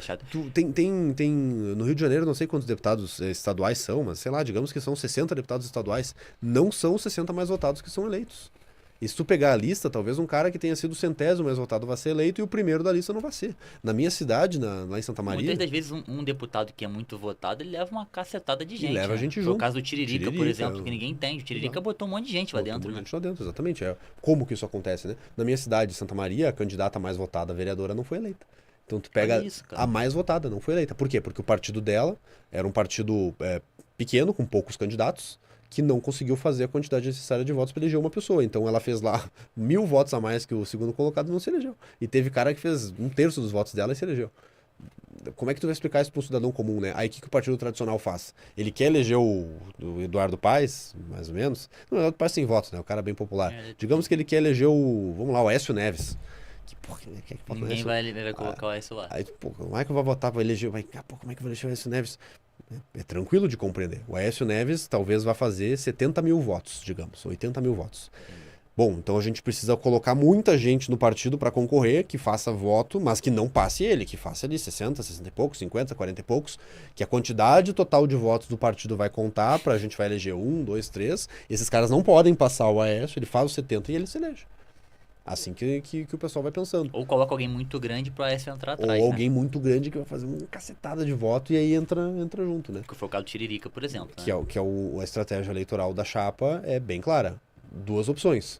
Ou tu vai trazer uma pessoa nova. 2 opções. Ou essa pessoa tem menos voto que tu e vai te ajudar a te eleger. Ou essa pessoa tem muito mais voto que tu e não vai te prejudicar caso ela vença. Se concorra pelo teu partido. E é o caso do Tiririca. O que é o Tiririca? O Tiririca é um cara que tem muito voto, então bota o cara pra concorrer, a quantidade de votos dele vai ser suficiente pra eleger ele e mais 1, e mais 2, e mais 3, então bota. Agora, os caras fazem o cálculo de não deixar pessoas concorrerem ali que vão fazer mais voto que o cacique que vai entrar, então bizarro, né? Tu vai cuidando. Eu tenho certeza que a maioria que tá assistindo não tem noção desse sistema, claro não consegue compreender. A maioria do que tá ouvindo... demorei bastante pra compreender, ainda tenho algumas dúvidas. A maioria do pessoal deve pensar que quem faz mais votos se elege. Que é o óbvio, intuitivo. Óbvio. Mas que mudanças tu acredita que deveriam ser feitas, cara, pra gente conseguir melhorar isso daí? Eu acredito... E a respeito do voto distrital também. Isso que eu ia dizer. Eu acredito que a forma mais fácil das pessoas compreenderem, mais simples de compreenderem. Não é um sistema perfeito, de fato. Todos os sistemas têm as suas qualidades e os seus defeitos, né? Mas o voto distrital, para mim, é o que mais faria com que a população compreendesse com facilidade o sistema, entendesse como ele funciona e geraria as consequências, melhores consequências para a política. Eu acho que seria assim. O voto distrital é simples. Pega a quantidade de vagas que nós temos, pega o estado, tu divide esse estado pela quantidade de vagas que tu tem, e cada distritinho desses aí vai eleger uma pessoa como se fosse eleição para prefeito. Super fácil de compreender. Eu tenho os números na cabeça do estado do Rio Grande do Sul. Desculpa o Rio de Janeiro, mas eu não sei os números de cabeça. O Rio Grande do Sul são 11 milhões de habitantes, dá mais ou menos 6 milhões de eleitores, são 55 deputados estaduais e 31 deputados federais. Para tu eleger um deputado estadual, mais ou menos 100 mil votos válidos. E para eleger um deputado federal, mais ou menos 200 mil votos válidos. O que eu faria? O que seria feito se o sistema distrital fosse implementado? Bom, se são 55 deputados estaduais e são mais ou menos 100 mil votos, tu vai dividir o estado em 55 distritos, todos eles com população parecida para chegar mais ou menos nos 100 mil votos. Cada um deles elege um. Pronto. Aí tu sabe, né? Eu votei nesse cara, esse cara se elegeu. Então esse cara é o meu representante. Eu votei nesse cara, esse cara não se elegeu. O cara que se elegeu no meu distrito foi o outro. Bom, então esse cara é o meu representante, eu vou ficar de olho nele. É tipo o prefeito. Mesmo que eu não tenha votado nele, eu posso cobrar ele, né? Porque é do meu acompanhar distrito. ele. É do meu distrito. Você para ali o Rio de Janeiro, lá o distrito ali da região da zona sul da cidade do Rio de Janeiro, tem gente suficiente para eleger um deputado. Pô, elegeu um ou não elegeu o outro, tu sabe que aquele cara é o teu representante. Hoje, como o sistema é proporcional, o cara que votou em mim, por exemplo, e eu não me elegi, quem que é o deputado dele? Ele não sabe. Ele não sabe. O cara que votou no Tiririca ali, ou votou num outro cara lá, e o cara se elegeu, mas fez um montão de voto, tu elegeu outros caras junto, sabe que esse cara é o teu representante? Não sabe. Não cobra, não tem uma sombra ali. Se tu tiver no teu distrito um outro cara que concorreu contra ti, bateu de frente contigo e tu ganhou dele, esse cara vai ficar no teu pé o tempo inteiro pra mostrar que ele é melhor que tu e que na próxima ele tem que se eleger. Nos Estados Unidos é assim, cara. Tu tá toda hora com o teu adversário ali te perturbando. Então tu tá ali tendo que trabalhar. Tu faz uma bobagem, tu não consegue se esconder atrás do partido, como é hoje com o Aécio Neves, exemplo que eu dei. Não consegue, cara. No distrito dele o cara vai te cobrar, tu não vai conseguir. Então é muito bom o sistema distrital nesse aspecto. Tem aspectos negativos, óbvio, né? Porque tu acaba tendendo para um bipartidarismo, tu não consegue ter muitos partidos, a tendência porque acaba sendo um contra o outro, um contra o outro, um contra o outro, tu vira uma eleição meio esquerda-direita, coisa assim. No Brasil isso não aconteceria tão rápido, porque é com a mesma coisa que... a gente tem muito partido e muita opção, né? Isso, é como se fosse eleição municipal. Hoje na eleição municipal não tem só 2 partidos, mas tem alguns que tem muita prefeitura, né? Tu também acaba tendendo a fazer só pautas regionalizadas, né? Os caras dificilmente vão defender pautas de grandes proporções, é mais coisa trazer dinheiro para cá, trazer coisa para cá, e tu acaba tendo aquele problema que eu te falei, né? Que o cara vai se vender para conseguir mais verba, porque é a verba que vai ajudar ele a poder agir dentro da região dele, né? No distrito dele, tem essas consequências, mas para mim as pessoas compreenderiam como é o sistema, ia saber como funciona. Para tentar dar uma solução de meio termo, tu poderia fazer um sistema distrital misto, que é diferente daí, ao invés de pegar essas 55 vagas que eu falei e botar todas distritos, tu pega então 27 para distritos e 28 para esse sistema proporcional que nem a gente elege hoje. Aí tu teria distritos um pouco maiores, mas teria o sistema distrital também, o proporcional também. Aí tu poderia ter 2 votos, né? Tu vota no teu distrito e tu vota no proporcional. É uma bacana, interessante. Mas o quão complexo seria mudar o sistema eleitoral pro voto distrital? É mudança constitucional, né? Tem que mudar a Constituição. É uma PEC. E aí, como é que tu vai utilizar os caras que se elegem pelo sistema antigo pra eles mudarem pro sistema novo? Complicado, né? É duro. E falando em PEC, cara, tu tem uma PEC, não tem? Tinha, né? Tu tinha uma PEC. Foi arquivada. Foi arquivada? Lógico. Sobre os investimentos em ferrovias aqui no Brasil. Sim, não, no Rio Grande do Sul, né? É só no Rio Grande do Sul, né? Por conta da do deputado, né? Isso. Foi arquivado, não conseguiu botar pra frente. Foi arquivado e agora desarquivaram porque o projeto é legal, o pessoal gostou do... Gostaram do projeto? Então tem chance ainda de ir pra frente? Tem. É uma tentativa de permitir que tenha investimento em trem, em ferrovia, sem que necessariamente tenha que ser feito pelo governo. Permitir que empresas façam... chega a ser tosco, né? Chega a ser o óbvio, né, mas cara?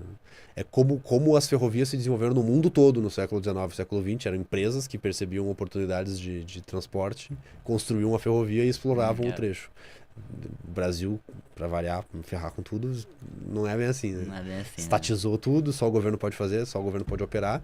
E com o novo marco das ferrovias feito pelo governo federal anterior, se permitiu que agora se tenha esses investimentos. Então, sei lá, a gente tem uma fazenda no interior do Mato Grosso do Sul, tem que botar os grãos em caminhão, muito caminhão para levar para o porto, que vai tudo para o mesmo lugar. Pô, então vamos se juntar aqui, os fazendeiros da volta aqui, vamos fazer uma linha de ferro, uma linha férrea que leve até a linha férrea mais próxima, dali a gente vai pro porto e a gente começa a utilizar trem.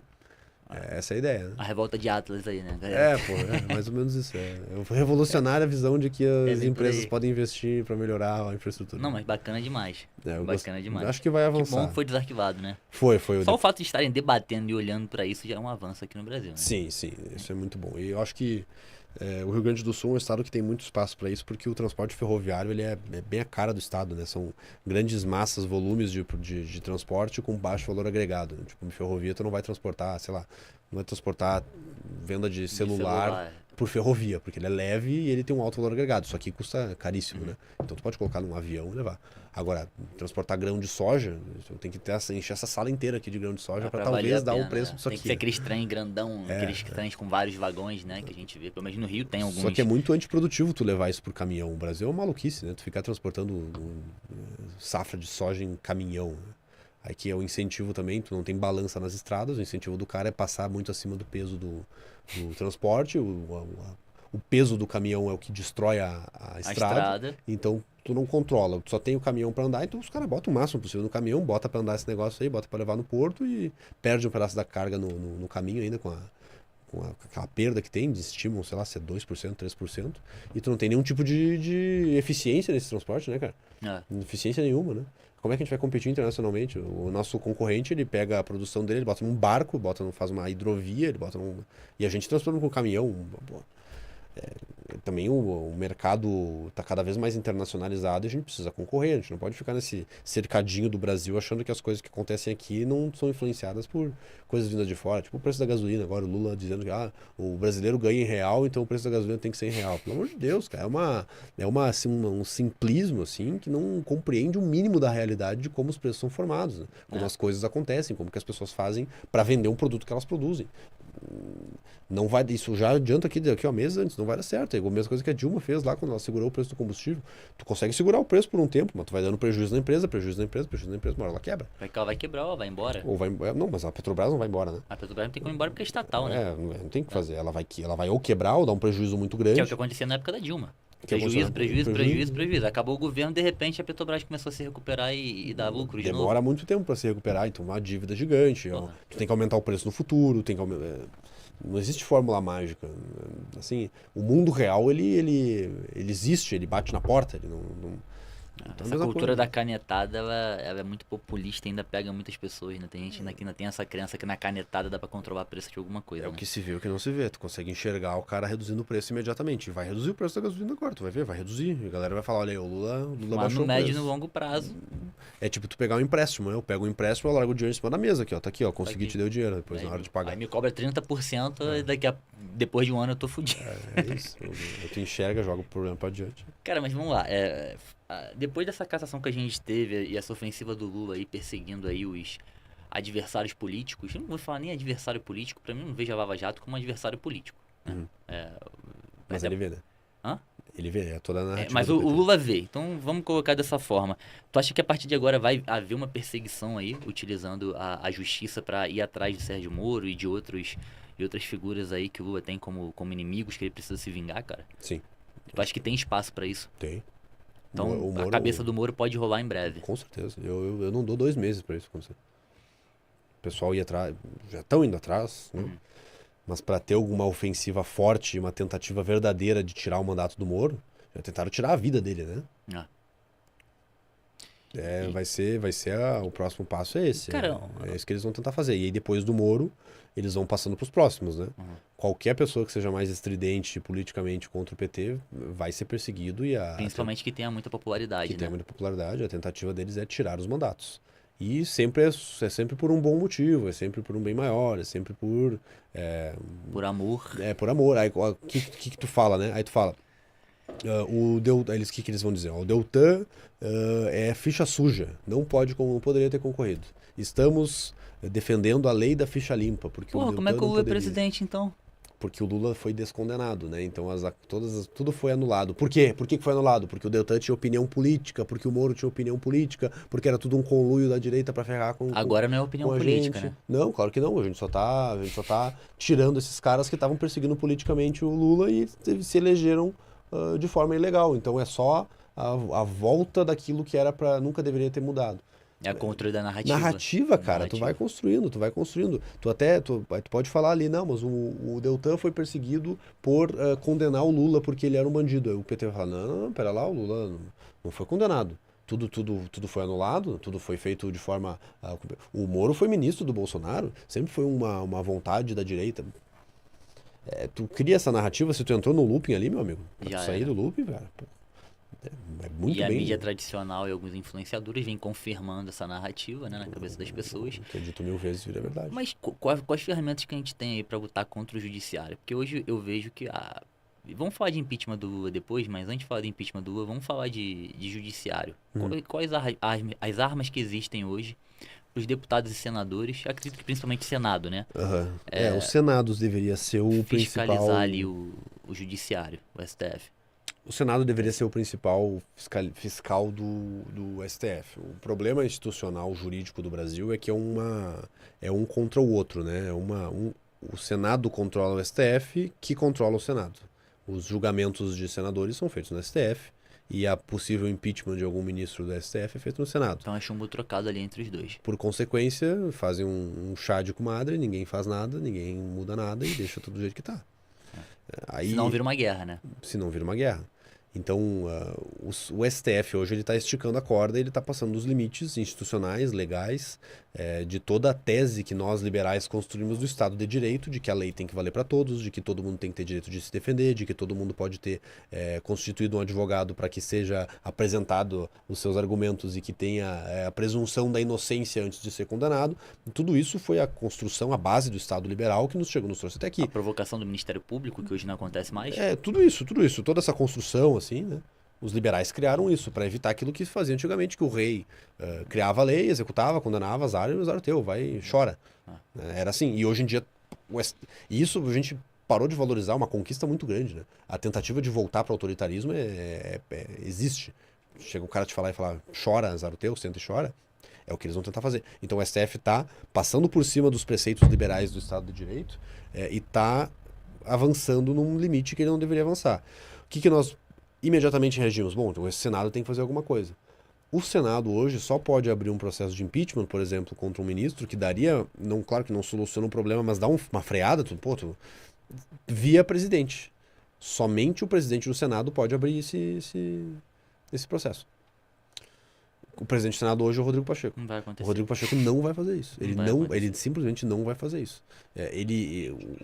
O que tá dito hoje, o que se fala no corredor da Câmara é que o Rodrigo Pacheco não vai se reeleger em Minas Gerais senador, que ele tem uma popularidade já desgastadíssima, que ele sabe disso e que o que nós ouvimos é que ele está negociando uma vaga no STF via indicação do Lula e a troca disso é que ele defenderia o STF e o Lula durante esses 2 anos de mandato dele como presidente do Senado. Legalmente, institucionalmente, nós estamos de mãos atadas, não tem o que fazer. Contra o judiciário, então. Enquanto o presidente do Senado for o Pacheco, não tem o que fazer legalmente. Não tem o que fazer. Os controles ali, eles são dependentes desse tipo de atuação. Então, assim. Não existe mecanismo. Não. E outra, o Rui Barbosa, né? A pior ditadura que existe é a ditadura do judiciário. Porque contra ela não há a quem recorrer. Para quem que eu vou recorrer? Se eu tenho uma ditadura do executivo, tem o parlamento, tem o judiciário, tem tudo. Se eu tenho uma ditadura do parlamento, eu tenho o executivo, tenho o judiciário, tem os mecanismos, a tentativa os freios e contrapesos, né? Toda aquela ladainha hoje em dia. Hoje infelizmente, virou uma ladainha. Virou uma ladainha. Que a tese é excelente, né? Um controla o outro, vão se controlando, tem instrumentos para se controlar. O judiciário hoje não tem, ele está acima dos outros. Ele está acima dos outros. O poder moderador hoje é o poder judiciário com o STF e no STF quem manda é o Alexandre de Moraes. Dá para dizer com tranquilidade que hoje no Brasil nós temos um ditador chamado Alexandre de Moraes e ele faz o que ele bem entender. A lei não vale para ele. Ele fala o que ele bem quiser e vale o que ele decidir e não tem quem vá segurar o cara. Não tem quem vá segurar o cara nesse momento. Essa é a dificuldade que nós temos. E aí, o que se faz? Nada. Não sei. Senta e chora. No máximo uma manifestação popular e ainda assim as pessoas têm medo, né, de reagir. Sim, pô, o cara E que... sofrerem algum tipo de coação também do Alexandre de Moraes, O né? 8 de janeiro aqui, apesar de ter sido uma bagunça, uma baderna e terem passado completamente do ponto Do ali, limite, ridículo o que aconteceu, Ah. teve gente que tava passando ali na frente e foi preso. Teve gente que tava vendendo bandeira ali na frente e foi preso. Senhorinhas idosas ali que não estavam nem lá dentro foram presas, né? E aí? Escutei um O caso que é do isso, tipo. né? Cadê a individualização da pena? Não existe. A pena tem que ser individualizada. Eu não posso ser preso porque eu tava num lugar onde alguém cometeu algum delito. Se eu tô do lado de um cara e um cara quebra alguma coisa, por que eu vou ser preso O que junto? tem a ver com isso, né? Exato. Giuseppe, tem uma pergunta aqui que eu acabei de ver no chat a respeito agora passando do executivo, não falando mais do judiciário. Do executivo que é o seguinte: Flávio Dino disse que acabou o tempo para a liberdade de expressão. E aí fica uma questão. Ah, ele falou isso mesmo. Ele falou, Ele falou isso mesmo. ele chegou a esse ponto, né? Ele falou Eles acham hoje. que existe limite para a liberdade de expressão e eles acham que chegou o fim da liberdade de expressão. No quesito Flávio Dino e depois passando pro Lula, existe hoje alguma possibilidade de reação? Existe alguma possibilidade de impeachment, Sim, aí sim, né? de Aí- confronto? Aí o executivo tem mecanismos de controle no parlamento. Aí sim, aí tem. Como é que tá fluindo isso hoje lá dentro da Câmara? Hoje... Se fala nisso? Sim, se fala nisso, mas é a mesma coisa. Se o presidente não quiser, não anda. Aham. Hoje o presidente é o Lira, né? O Arthur Lira. Sim, sim. Tá fechado com o governo, fechado com o PT, eleito por 400 e poucos votos na Câmara. Votos secretos, mas a imensa maioria da Câmara dos Deputados votou no Lira, que está aliado com o Lula. Muitos que se dizem oposição votaram no Lira, enfim, não vou entrar no detalhe. Para que aconteça algum processo de impeachment do presidente da República, depende do Lira. Lembra do caso do Eduardo Cunha, com a Sim, Dilma, né? Sim. Quando o Eduardo Cunha não queria, o impeachment não andava. Depois que o Eduardo Cunha decidiu fazer o impeachment, Ele andou. andou. Andou e foi adiante. E né? foi adiante, e mesmo que o PT não quisesse, a Dilma foi removida do cargo. Tinha mecanismo, mesmo contra a vontade deles. As coisas funcionam contra o Poder Executivo, funcionam contra o Poder Legislativo, mas não funcionam contra o Judiciário. Então eu não tenho tanto medo assim de uma ditadura do Executivo no Brasil, mas eu tenho medo mesmo de uma ditadura do Judiciário. Entendi, mas... E se fala de impeachment mas, do Lula, mas e o acordo demora, entre o né? executivo e o judiciário ali para que o executivo consiga governar através do judiciário? Por exemplo, rolou uma ameaça da PL 2630 que é o seguinte: ó, se vocês não votarem na Câmara, vocês não vão passar, vai ser pior. Vai vir através de decreto ou vai vir através de entendimento, aí entendimento jurídico da Mas tu CF. percebe que eles precisam do Judiciário, né? O Executivo Precisam. não baixa por decreto, por Isso exemplo. escracharia também o autoritarismo deles, né? Mas tá óbvio, Já né? tá escrachado, mas eu digo mais ainda, né? Através da PL da censura. Mas assim, eles fazem censura sem precisar do PL da censura. Eles É, obrigaram, já. obrigaram o Google a manifestar opinião diferente, obrigaram o Telegram a mandar aquela mensagem. Cadê o PL da censura Nem precisa de autorizando lei. a fazer isso? Eles já fazem isso. O Flávio Dino isso foi numa reunião que ele estava hoje com as Big Techs lá, dizendo os termos de uso, etc. Que lá parecia que era um Estado nazista controlando a opinião da imprensa. Parecia isso, era o ministro ali dizendo que ou vocês se adequam ou a gente vai pegar vocês. É isso que ele falou. Isso que ele falou. E a gente vai pegar vocês, ele até disse como, né? O judiciário e tal. disse O executivo hoje ele tá em conluio com o Com uma judiciário. ameaça direta. Uma ameaça direta. Então, são tempos difíceis, assim, no Brasil. E Tu esperava que a gente chegaria nesse ponto e que o Lula venceria a eleição, cara? imaginava que era possível. Tu imaginava que era possível? A reconstrução da imagem, principalmente entre pessoas que não lembram da época do Lula ou não viveram a época Galera do Lula. mais jovem, Galera né? mais que caiu nessa jovem. ilusão. E também por conta da tosquice do Bolsonaro. Todas as falhas do Bolsonaro, né, cara? O dia alguém me deu esse insight, não foi eu que pensei isso. E aquilo ali me deu certeza que o Bolsonaro ia perder a eleição. O cara falou o seguinte: pensa aí quantas pessoas tu conhece que em 2018 votaram no Bolsonaro e que agora em 2022 não querem mais votar. Muita gente. Principalmente vai atrás de gente jovem, mulheres, gente que teve algum parente que morreu com a pandemia. Vai atrás dessa galera. Tu encontra aí quem votou no Bolsonaro em 18 e não vai votar em 22. Tu vai encontrar vários. Procura depois gente que não votou no Bolsonaro em 2018 e que mudou de ideia e que agora vai votar em 2022. Quantos tu encontra? Olha, tu acha, mas Muito pouco. é bem menos. Muito pouco. Então, assim, ele vai perder muito voto de um ano pro outro. Ele ganhou aquela eleição por 56 a 43, acho que foi 55, foi uma coisa assim, foi 5 ou 6% de distância. Sim. Tu acha que a grande pergunta é Ele perdeu esses 5% ou não perdeu esses 5%? Perdeu. E outra coisa também, que ele ganhou aquela eleição de 2018 contra o Haddad, que não tem a mesma Que é o popularidade poste, que o Lula tem, É o né? poste do Lula, exatamente. E o Haddad foi só o pior prefeito da história de São Paulo, Apenas. né? Apenas. E São Paulo tem uma população bem grande. Não, isso é unânime em São Paulo. Tu pergunta, o pior prefeito da história de São Paulo foi o Haddad. E, cara, São Paulo influencia o Brasil, né? Tanto que a gente sabe quem é o prefeito de São Paulo. É o coração econômico. A gente não sabe quem é o governador de um estado periférico, mas a gente sabe quem é o governador quem é o prefeito de São Paulo. O governador do Amazonas ninguém sabe, mas o prefeito de São Paulo todo mundo sabe. Exato. Agora nem tanto, né? Porque o Covas faleceu, então Agora não se gente sabe não tanto quem é o conhece vice o- do Covas, mas a galera sabe que o Covas se que elegeu. o Covas A galera sabe elegeu, que antes que era- dele sim, era sim. o Dória, era o Haddad. Tu lembra, né? Todo mundo lembra da Erundina, todo mundo lembra do Boulos que concorreu. A galera lembra dos prefeitos, o Maluf, os caras são conhecidos. Aham. Tu ter sido o pior prefeito da história de São Paulo é um dano grave à tua imagem. E mesmo assim, tu ter feito 40 e poucos por cento na eleição. Já é Quanto coisa o Boulos- pra cacete. Enquanto o cara que tava em Não, ascensão, tava porra. subindo, tava crescendo. Aí tu pega esse cara, fica 4 anos paulada, paulada, paulada, paulada, paulada, paulada. Chega lá contra o Lula e mesmo assim dá 49,1. Não.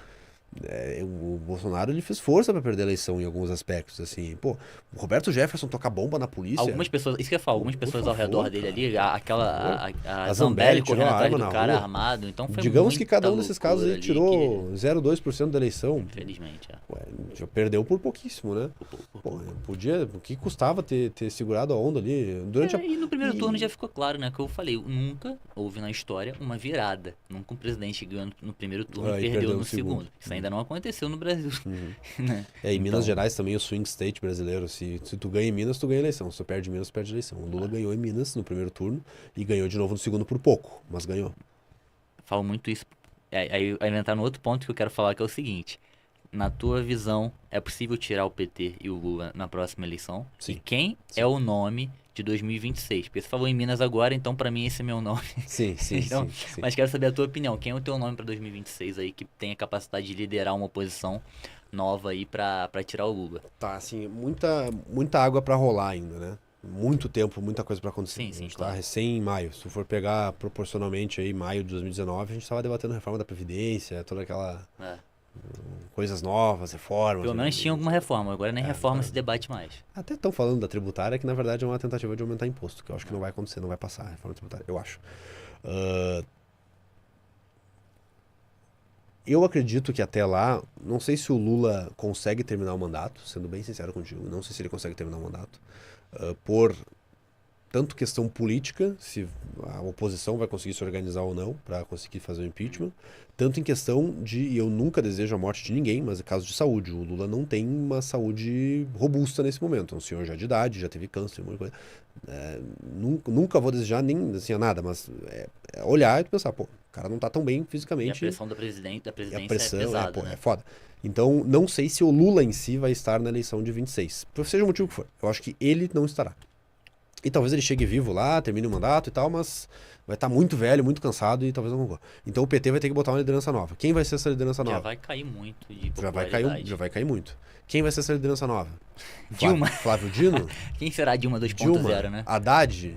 Pô, eles vão ter que pegar alguém que já é conhecido, algum governador de algum estado que... Hoje em dia é o Flávio Dino, o cara que eles estão mais botando pra cima aí, que tá aparecendo, sei lá. Aí tu vai pegar contra a direita, se vier o Bolsonaro de novo contra, aí eu já tenho uma dúvida se o PT não ganha. Porque o Bolsonaro tem aquela rejeição Muito complicada, alta, e o Lula também tem uma rejeição complicadíssima, ele é idolatrado por uns grupos, mas ele também é muito rejeitado, é muito difícil. O Lula não pode sair na rua, obviamente. Se for o Bolsonaro, é difícil da gente ganhar. Se for alguma liderança nova de direita que está em sessão, aí acho que é possível. E aí vem Romeu Zema, Tarcísio. governador de Minas Gerais, Tarcísio, governador de São Paulo, Ratinho Júnior, governador do Paraná, algumas outras lideranças que podem surgir talvez na eleição municipal de 2024. O prefeito de São Paulo, não sei quem é que vai ser. O prefeito do Rio de Janeiro, não sei quem é que vai ser. O prefeito de Belo Horizonte, não sei quem é que vai ser. Essas pessoas podem começar Surgir a e ganhar crescer, popularidade. surgir. O Eduardo Leite, no Rio Grande do Sul, é um cara que tenta aparecer, mas é meio pra lá, meio pra cá, não é nem direita nem esquerda, é mais ou menos, não empolga tanto e tal. No Nordeste não vejo nenhuma liderança tão grande assim surgindo. Então eu acho que não vai fugir muito disso aí. ou alguém do clã Bolsonaro, ou seja, o próprio, seja a esposa, seja algum filho, né? ou algum governador de um estado grande, central, governador de Minas Gerais, o governador de São Paulo. Paraná não é tão central assim, e Rio Grande do Sul não é tão central assim, mas tem força. O governador do Rio, acho que não tem tanto punch Não, dessa forma. nossa. Ou algum senador que cresça demais. Que cresça e demais, suba né? demais, Fazendo uma oposição dentro da Fazendo Câmara. oposição. Acho que não vai, não deu, não, até agora não apareceu um senador tão assim, mas até lá Difícil, não né? vai. Então acho que não vai fugir muito disso. Sérgio Moro é um cara que tem muito pouca popularidade. O Sérgio Moro tem dificuldades. Tem.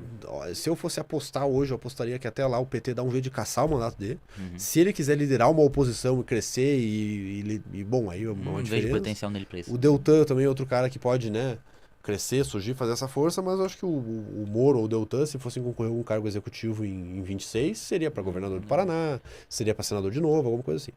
Então eu acho que vai ser mais ou menos por aí. Cabe a nós, não vou usar nem o termo direita, cabe a nós não esquerdistas se unir contra o PT.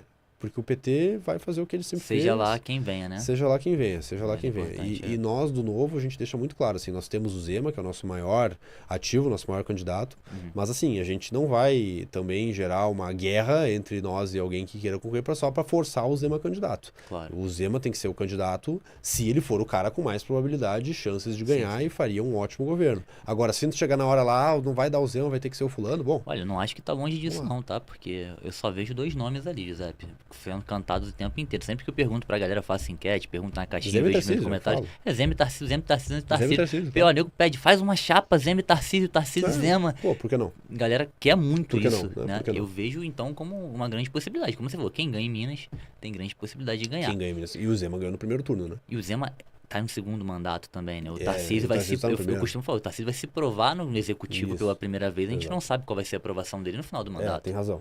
O Zema já foi provado e aprovado.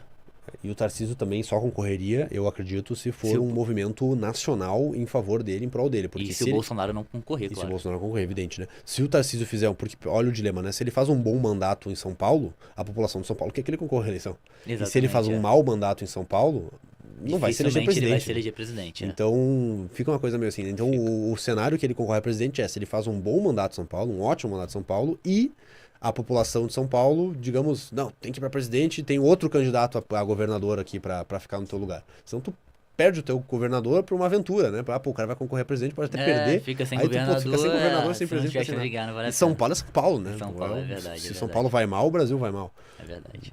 Mas eu tenho esperança, assim, que em 26 a gente consegue chegar lá se o PT não destruir completamente a estrutura institucional do Brasil até o momento da eleição. E se tiver eleição em 26. Acabar, inclusive, com a liberdade de expressão na rede social, que é uma maior ferramenta hoje liberal de comunicação e vai adiante. informação, Tu né? pode acabar com as eleições, tu pode acabar com tudo. Não Tu queremos chegar a esse ponto, mas... Tu pode começar a tem caçar pretensão. registro de outros partidos, tu pode começar a proibir pessoas que espalham fake news a concorrer, tu pode começar a prender adversários políticos porque eles estão espalhando notícias falsas, porque eles estão com discurso de ódio, porque eles estão não sei o quê. Tu vai fechando o cerco. Chega uma hora que tu tem eleição, mas tu tem esses candidatos aqui, ó. Esses caras podem concorrer. Voltamos ao teatro das tesouras, né? Eu acho que nem é teatro das tesouras. Até acho pior que do que isso, né? Acho que é sistema de Cuba. Cara, meu, esse negócio eu nunca me esqueço, eu nunca vou me esquecer, eu vou contar pra todo mundo a minha vida inteira. Uma vez eu debati com uma professora minha na faculdade e ela falou, eu falei que Cuba era uma ditadura. E ela me disse que não, que eu tava equivocado e que Cuba era uma democracia, porque as pessoas votavam. É igual na China, que só tem um E eu, candidato. puta, que merda, então eu falei bobagem. Vou pesquisar na internet. Encontrei. Aí eu fui encontrar lá, tem um partido e a quantidade de candidatos é exatamente a mesma quantidade de vagas que tem. Então são como se aqui no Brasil tivesse 513 candidatos a deputado federal, que é o número de vagas. Pô, vota, né? É só pra ver quem vai ser o mais votado, né? Vota, parabéns, Fala maravilha, sério. excelente. Então, eu não duvido que a gente caminhe pra isso. Não duvido que a gente caminhe pra isso. E o PT tá com sede de vingança. O mandato do Lula é baseado Em vingança. em vingança. Ele já falou que ele quer ferrar o Moro, eles já ferraram agora o Deltan, eles estão indo pra cima de todo mundo. O Bolsonaro, eles vão dar um jeito de tornar ele inelegível, eles vão pra cima de todo mundo utilizando o judiciário pra não deixar que essas pessoas tenham qualquer tipo de E eles possibilidade. querem amarrar os erros que fizeram eles caírem do poder naquela época, né? Eles querem, nesse Vão mandato, evitar isso amarrar aí. esses erros. Eles e querem vão fazer isso fazer- através de autoritarismo, E em né? 4 anos eles querem fazer o que eles não conseguiram, ou não Fazer. tiveram a coragem, ou não tiveram a força pra fazer 13 que eles governaram. Foram 13, 12? Talvez eles achassem que 14. tinham mais tempo, não contassem com o impeachment da Dilma, né? Pode ser. Talvez Também não não. contassem com o impeachment da Dilma, talvez não contassem que o Bolsonaro ia surgir, se aquele fenômeno, e agora eles voltaram com tudo. E a gente não pode esquecer, cara, foram 2 anos de Temer e 4 anos de Bolsonaro. Então, 6 anos só. 6 anos, é muito pouco. E eles ficaram no poder 14 quase naquela época, e agora já vão ficar mais. Já estão de novo. Foi um período muito Vamos curto. chegar aí a 20 anos de PT nos últimos 30 anos. Então, Bizarro. eles não querem perder qualquer hipótese de dar problema de novo. E agora com os líderes verdadeiros, antigos deles já ficando mais velhos, chega uma hora que tu já não tem muito o que perder. Tipo, o Lula tá com 70 e poucos anos, problema de saúde, dificuldade. Perder o quê? Não tem o que perder. Não tem mais o que perder. Toca a ficha, entendeu? Toca a Até ficha. ser preso pra ele agora ele não tá mais Toca. nem aí. Toca. É. O Zé Dirceu, o Genuíno, essa galera aí foram presos e tal. Bota pra funcionar. É o que eles vão querer fazer.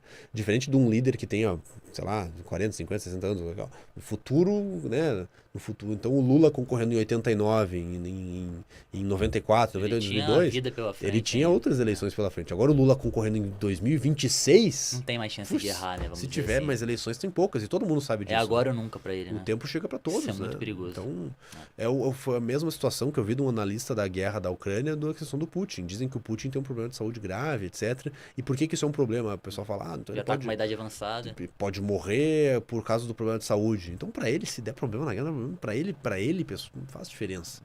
Isso é perigosíssimo. É um problemaço.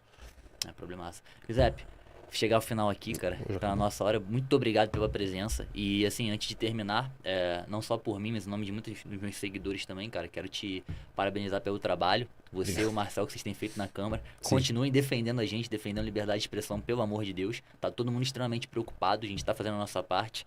Eu acho que a gente fez um grande trabalho aí durante o projeto de lei do 2630 antes de ser votado.